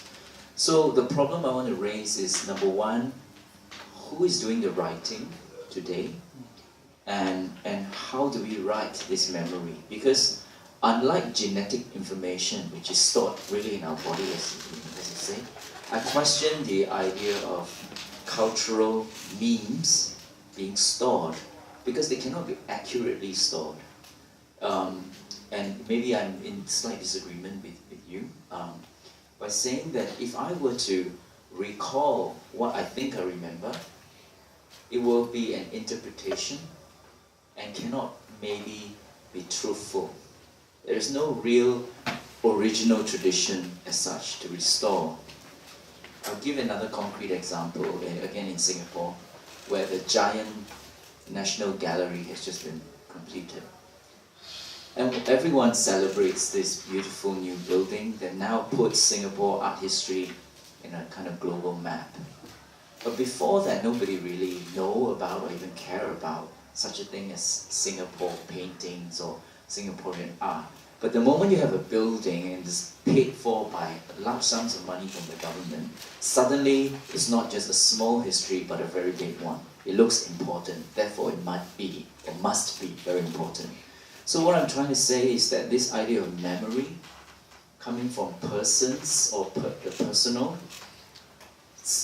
is so tied up with a lot of politics, and when it's being recalled and reactivated, reproduced and re-represented, it becomes something else. So if something is very ancient and we talk about it today, it probably is already not the thing that came from before. So and that's the point I want to raise about preservation of a tradition. I wonder who is doing the speaking. You know, when I was in Kerala talking to the family that I was learning from, I felt like their thinking about their own tradition was also very much conditioned and interrupted by colonial times. And so I was trying to understand, reading between the lines of what they were really trying to say, and I felt that it was a very difficult process. The conversation was not so easy.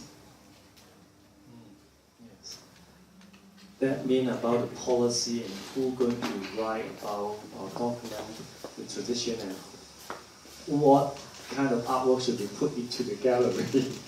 That is part of the history in the future, become tradition as well.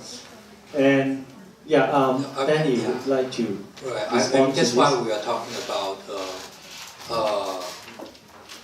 institutions. Can we be very innovative about the term institutions?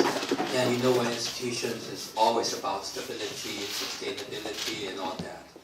And when artist groups try to sustain, it also becomes institutions. But can we fight institutional culture? I think the reason why I got really interested in the traditional, so-called traditional culture is because I'm very skeptical about history. When you look at the history book and you said that, like what Daniel was talking, who wrote it and how was it written? Why can it be sustained until now? You know, obviously it has some pro-establishment, value behind it, so that's why it's not censored. And I'm sure in any country, books or records, the reason why they survived. But you see, when the theater work, for example, Peony Pavilion, who most of us know, it went through censorship many, many times. So it was banned. But it's still sustained, so people still try to keep it secretly. So when the time is right, it comes out again. And I usually think performing arts, I hope performing arts are honest. So it's another alternative history of our body and of what we do. And then we can, through that, to compare with so-called the more formal history recording of our humanity. And I usually think also that scholars, if they have this kind of cross-cultural space, they could be more critical in their thinking, so that whatever is recorded down from their commentary can also be good references. But I think artwork, like whatever we do, it's a critique of what's going on anyway. But how do we really bring out the critique part? So we would say that what Wen Hui did is talking about inequality of women, or about documentation of female history and not history, history. or what Daniel is doing is, I mean, his work is much more complex about urban commentary. Okay, about earlier he was talking about various popular culture, how to reread the popular culture, and that is a commentary. But then we get eaten up and become entertainment. We eaten up and become in the market. So we perform, and then it's not discussed accordingly to what we really want to be discussed. And that's the part that sometimes makes you feel like you work so hard to do this because you want to raise a lot of discussion and debates. Yet then people just say that, oh, you are doing a wonderful job, and they get consumed, and they really come in to see all the exotic things we are doing, and the commentary just get shifted to sidetrack. But how do we do this? We need really good dramaturg, or we need good people to come back and tell us what we are doing. And the reason why I become more like a curator is because I got very sick and tired of curators. So I'm doing things like the festival is supposed to be doing because I got sick and tired of the festivals, because I don't think they're doing what they should be doing. Because we should create a platform for artists, so we will talk to each other and learn from each other and explore possible future. Okay, but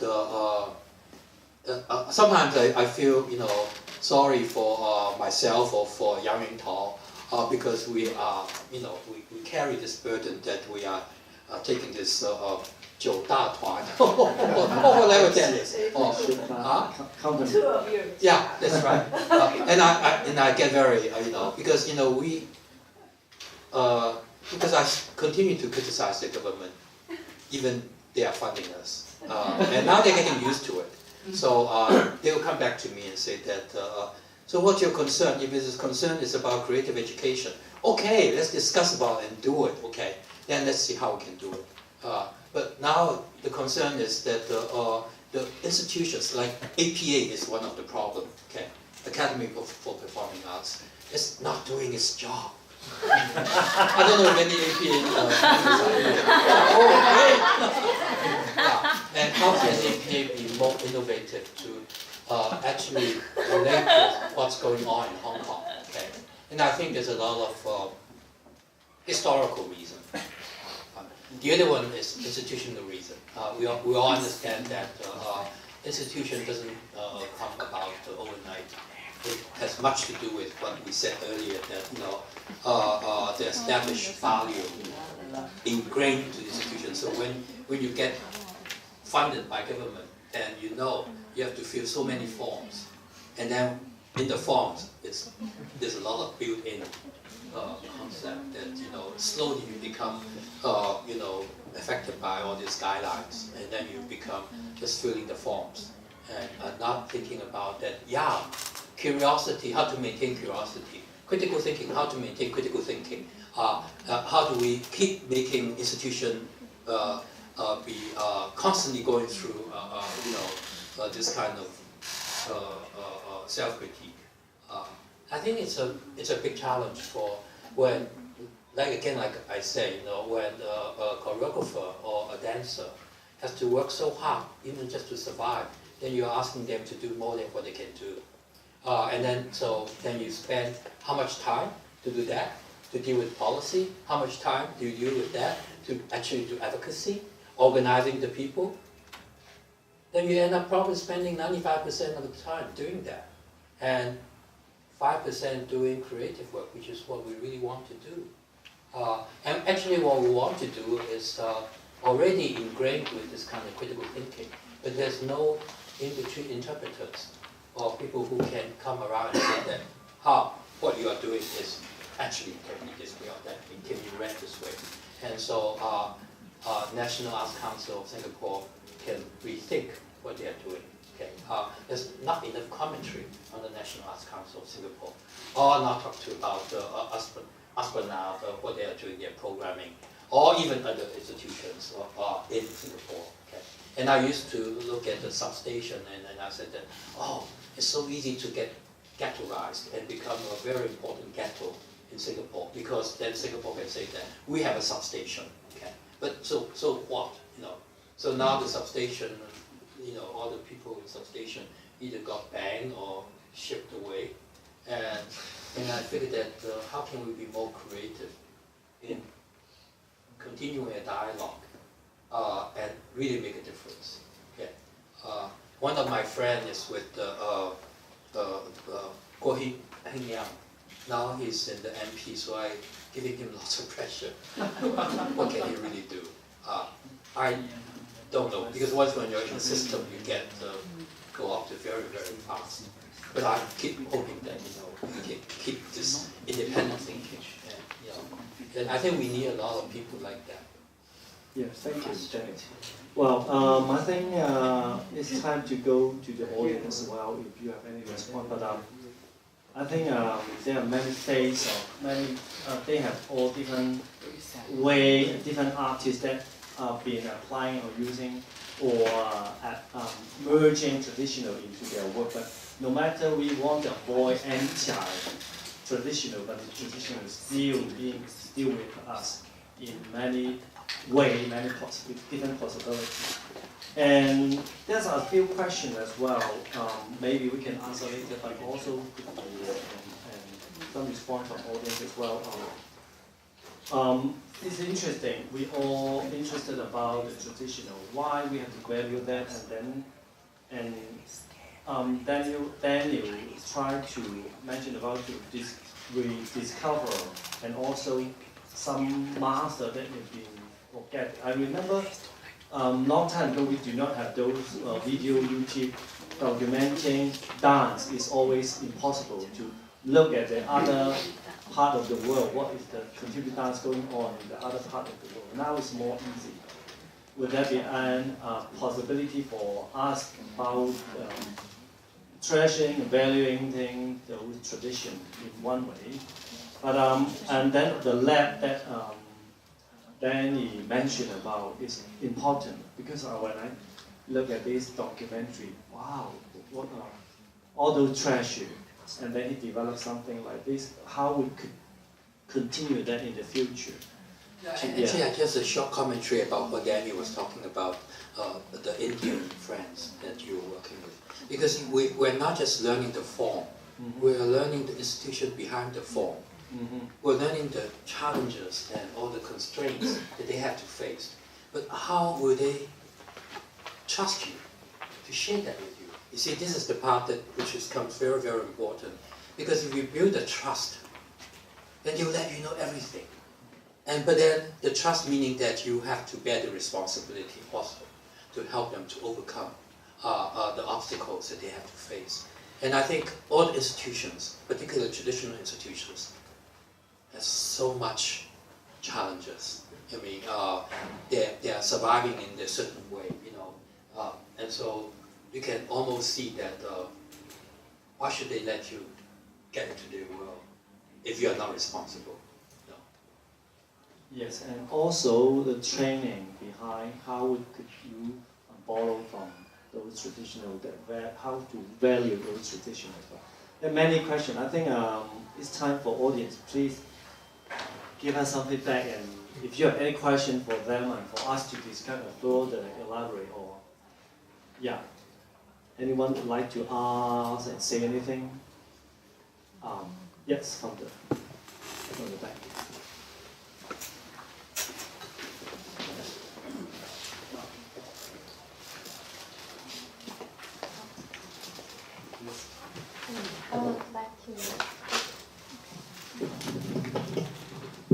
I would like to ask Danny, because I come from the high school that you have mentioned, and I go to the middle school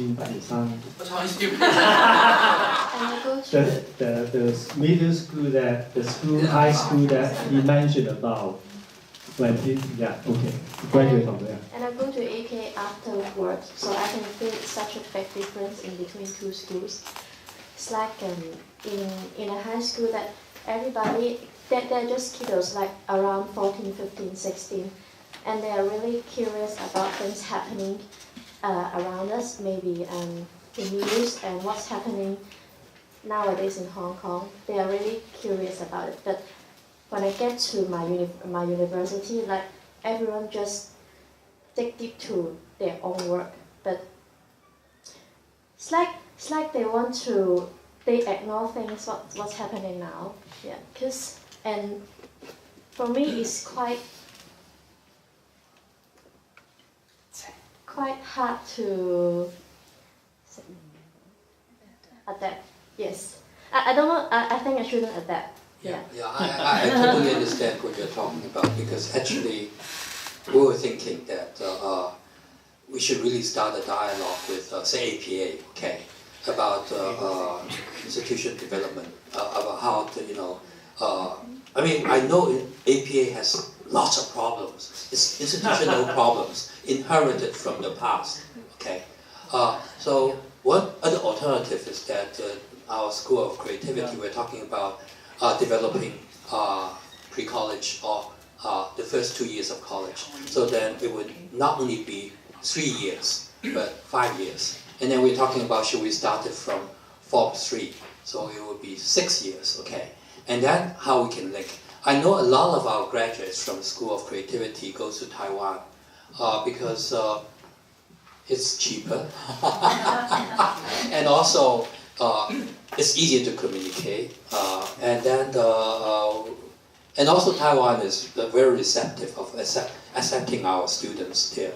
And then and also we compare with the schools in Shanghai and in Beijing.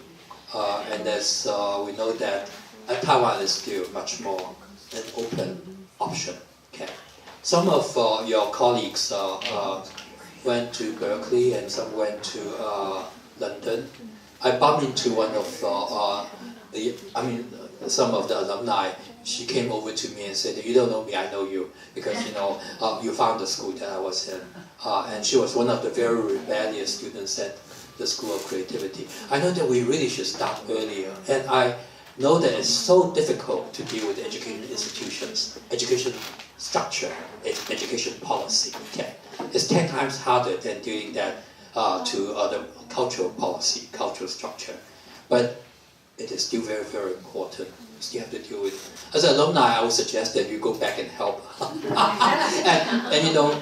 let them know your experience. But your comment about the APA, I think, yeah, we have to work on that too. We have to just let them know some of the problems. I mean, that the culture of students becoming just concerned about their career and about what next, and not bother about still discussing what's happening outside of the school.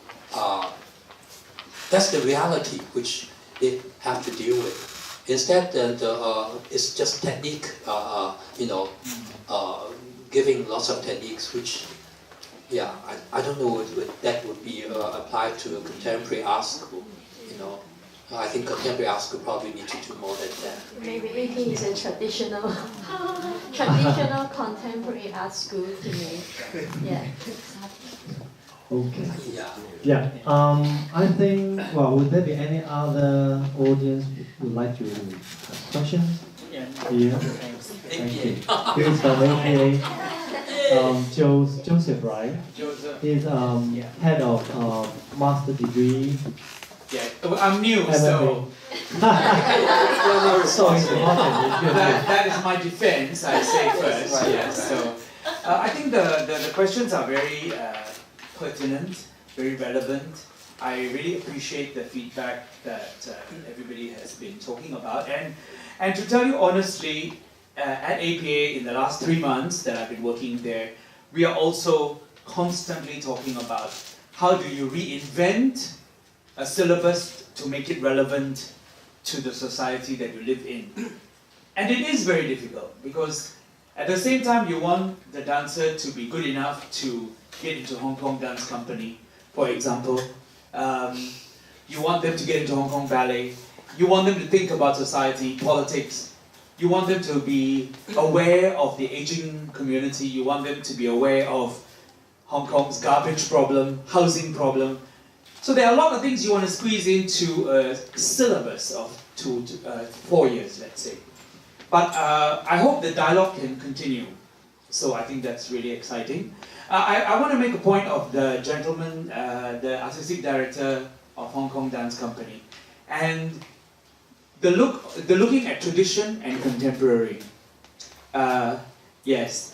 You know why? Because I just went to see the show, The Lone Exile. Very good. Thank you. And you know why? Because I went to the show to see a Chinese dance company, right? But the question is the interpretation of tradition, because the martial art masters and the comics are the tradition of the today's generation.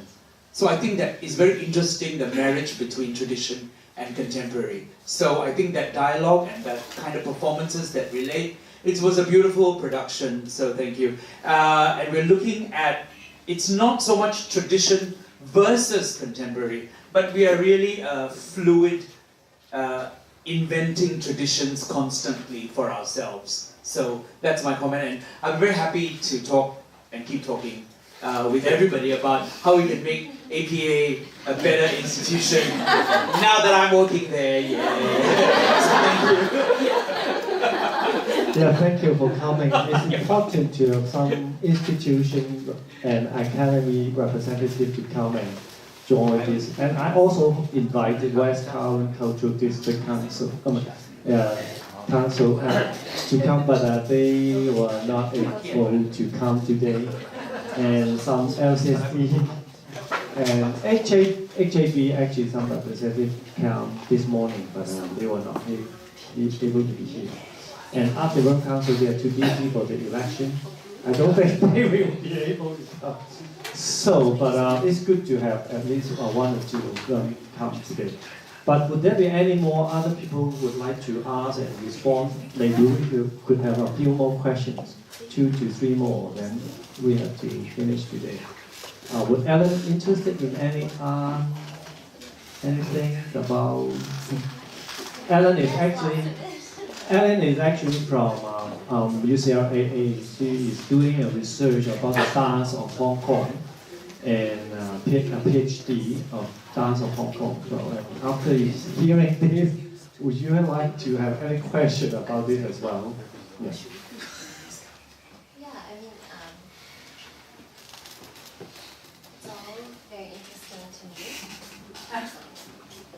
This sounds better. All very interesting to me, and I've been thinking a lot about dance and movement, and Danny's experiments also with Kung Fu. So not only what is called dance.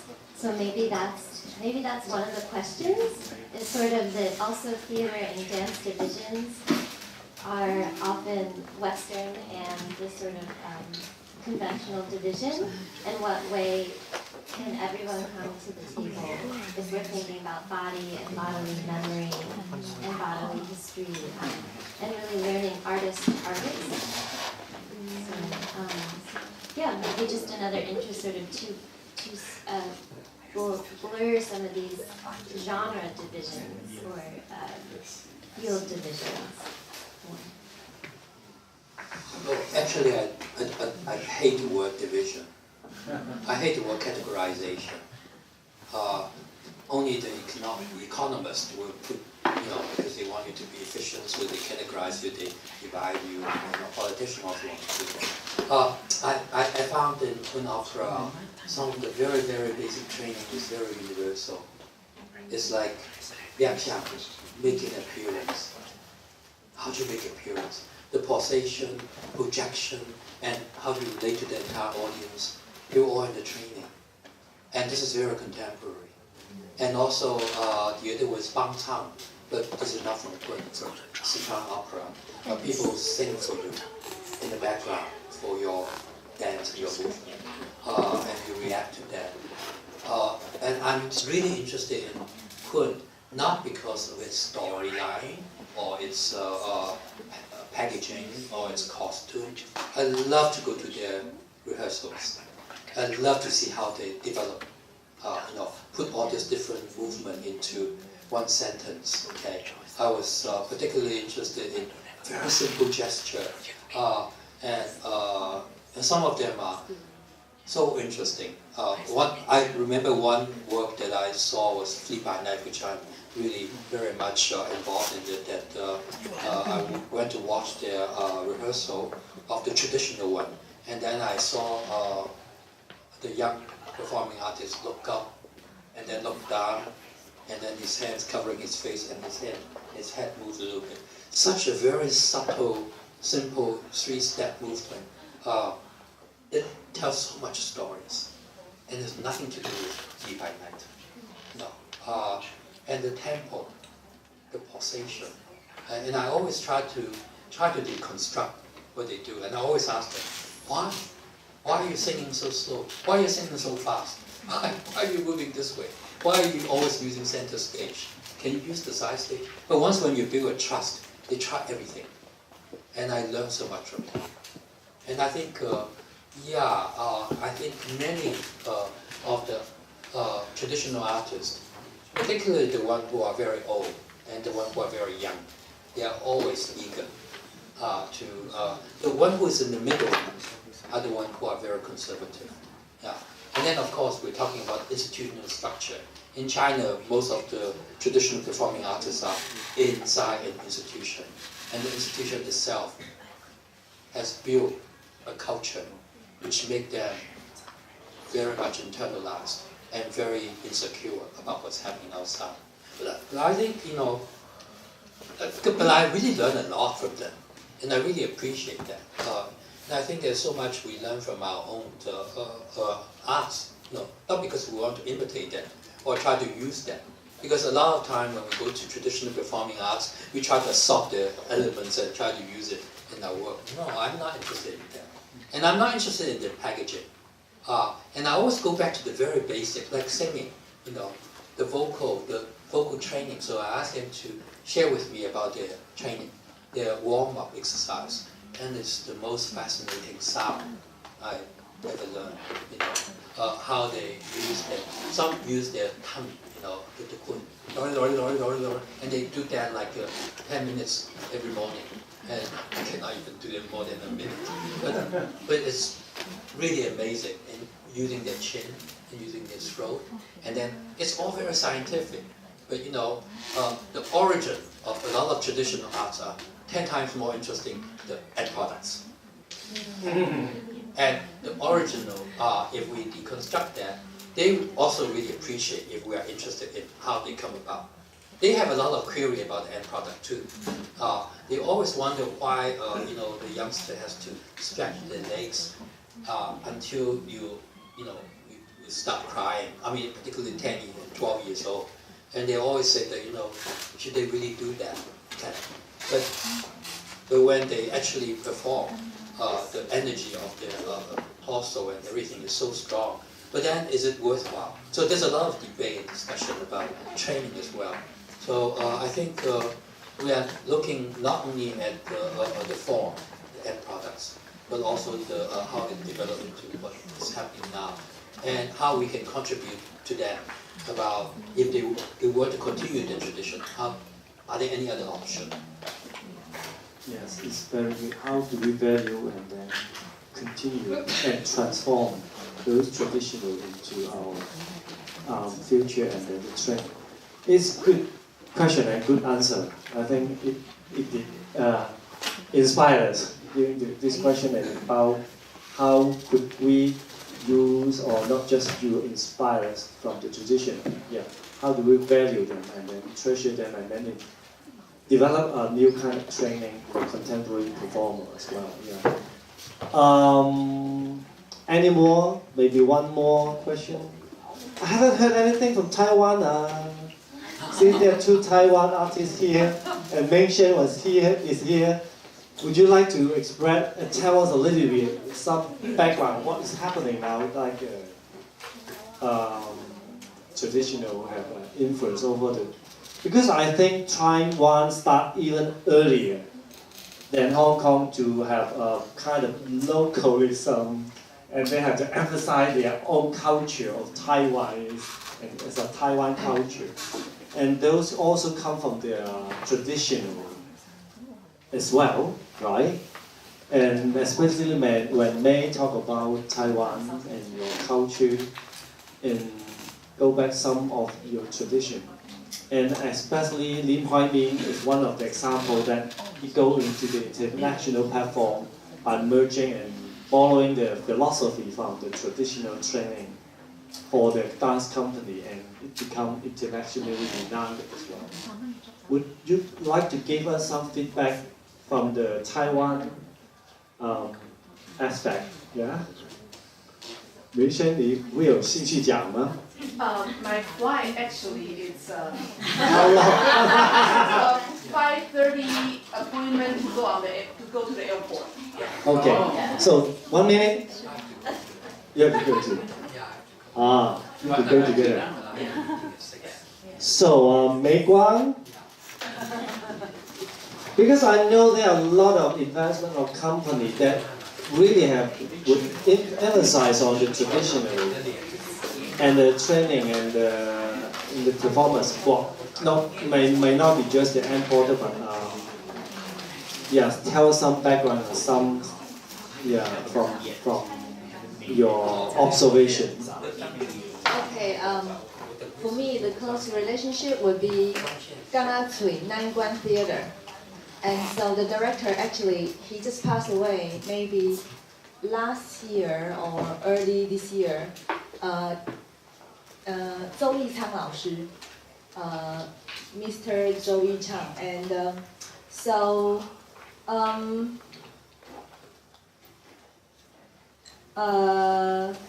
there was a very successful collaboration between the Buto Master and the Nanguan Ganga Cui Theater.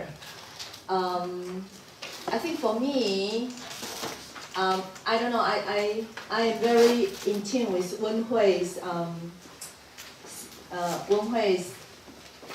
experience about living and tradition and cultural.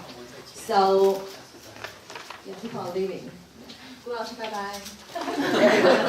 Localization. We've been together for 1 week of research, so I have to say goodbye to you first. 谢谢啊。继续，美光不能走。This is the doctor. Okay, bye bye， 老师拜拜 ，safe flight。Sorry， 对不起。没关系，没关系。Continue. I like what is that 那个 Daniel Yong. Daniel, 对。Yeah. Danny. Yeah. Sure. I think for me, about institution, I'm not gonna just answer that traditional answer. I think for me, it's really important talking about this kind of like open dialogue to create this kind of, I don't know, way of questioning about society, tradition, institution, and also 那个杨云涛，I really agree about what he said about the change, the evolution is come from your own individual, I would say, focus. What you want to make a change, what you want to make. So I think that is something I feel very in tune with Mr. Yang's, his expression. So this is also what I do as well. So I think I will go back to the 太阳花事件. So after this, how can I say, 年轻人的运动, the young kind of like 运动, what is it? Yeah, movement. Yeah, like so after that, 太阳花运动大概 maybe 3 years ago or 2 years ago, it kind of awakened, I would say, kind of like a collective awaken to the Taiwanese population, the younger, middle age, and older. So to really shake it up about what is Taiwan and what is tradition and what is the future and relationship between China as well and independent, the power of Daniel Yong said, independent thinking. We need more independent thinking. So in that way, I feel we are not afraid of anything. So because we are not afraid of anything, so anything can be dialogue about tradition and the situation and future. So I would say that is my call for it. And of course, many Taiwanese artists, they have, like Mr. Yang said, using their own effort to make a Nanguan alive, to make a Nanguan national. Nanguan, 这个对. So, or like Mr. Lin Huaimin to make his own effort. So, I think this is something I would call contemporary and also tradition. What is our intellect responsibility? So, I heard a lot about APA, and but I also think about to respect the cultural's positivity. What is Hong Kong's positivity, and why the institution becomes such a way to act that way. So I think nothing can cut off from anything. We are part of the collective, and we are, how can I say, as unique as Wen Hui say, the mother is whispering in your ears, and you later become like your mom. So maybe collective, but maybe individual. So, I don't know. I think this is very precious and very heartfelt about, really open. Nothing about, how can I say, 学术, academic. So it's really like this kind of, I would say, living room. Living room, sharing where you're coming from and where you are, I don't know, hoping for and aim for. So I think openness is everything. Okay, thank you. I think this is really a long conference with around 3 hours. So thank you for your patience. But I hope this platform will not be just stopped at here, and it could be continued. And just like Danny mentioned, how to make it more sustainable, sustainability. How could we continue this dialogue? I hope we will not be just end here. Maybe Academy could continue. AP, maybe some people don't know. AP is Hong Kong Academy for Performing Arts. Yeah. And I hope the future, the Hong Kong, like the West Cultural District Council could also, the building up of that have some continuity as well. And my effort is just to start it. I cannot really have like Danny say, Victor, to continue. I'm an artist, I still have to go to the studio to practice and do my work as well. But it would be nice that there are so many people came here to attend the conference. And I'm sure with all our effort we link together, I think those dialogue could be continued and could be more powerful rather than just one institute or one people to do it. But yeah, there are many phases from the traditional to the contemporary. And how do we treasure and value the tradition and then, or maybe follow the philosophy or the training from the traditional to enrich our contemporary training as well, and as a contemporary people of today. And the question from yourself to the tradition, there are many possibilities from Daniel, from Wen Hui, from a big company of Yuntao, and also even Danny.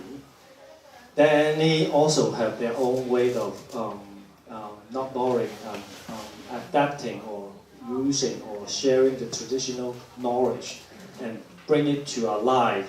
It's not a museum. We are not a museum to preserve the traditional, but what is traditional meaning to our contemporary people of nowadays is important. And what they also mentioned about the lab, I think it's important when we saw the documentary of the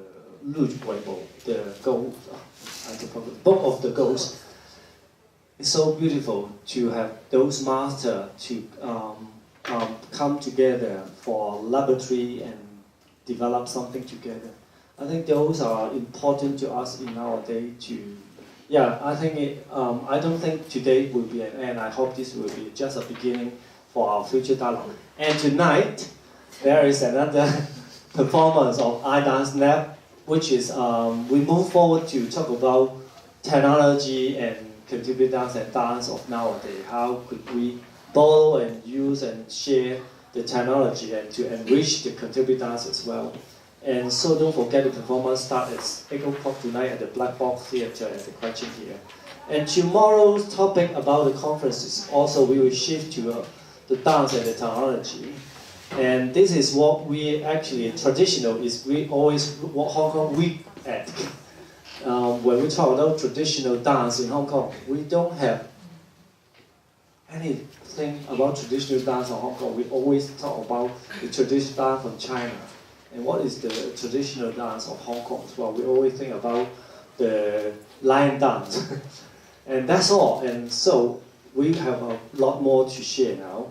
And also technology, and at the same time Hong Kong is good at applying technology rather than putting effort to do some more research and laboratory to further develop that, especially how do we borrow and use the technology to further develop our contemporary dance as well. And it may help us to make a move as well, because contemporary people now have a tendency of just using the technology with the monitor and with the finger and the mind and the head, and we are losing our body now. How could the technology could also make us move? So let's go into that tomorrow to further talk about technology and dance and the relationship and the possibility and investigate into that.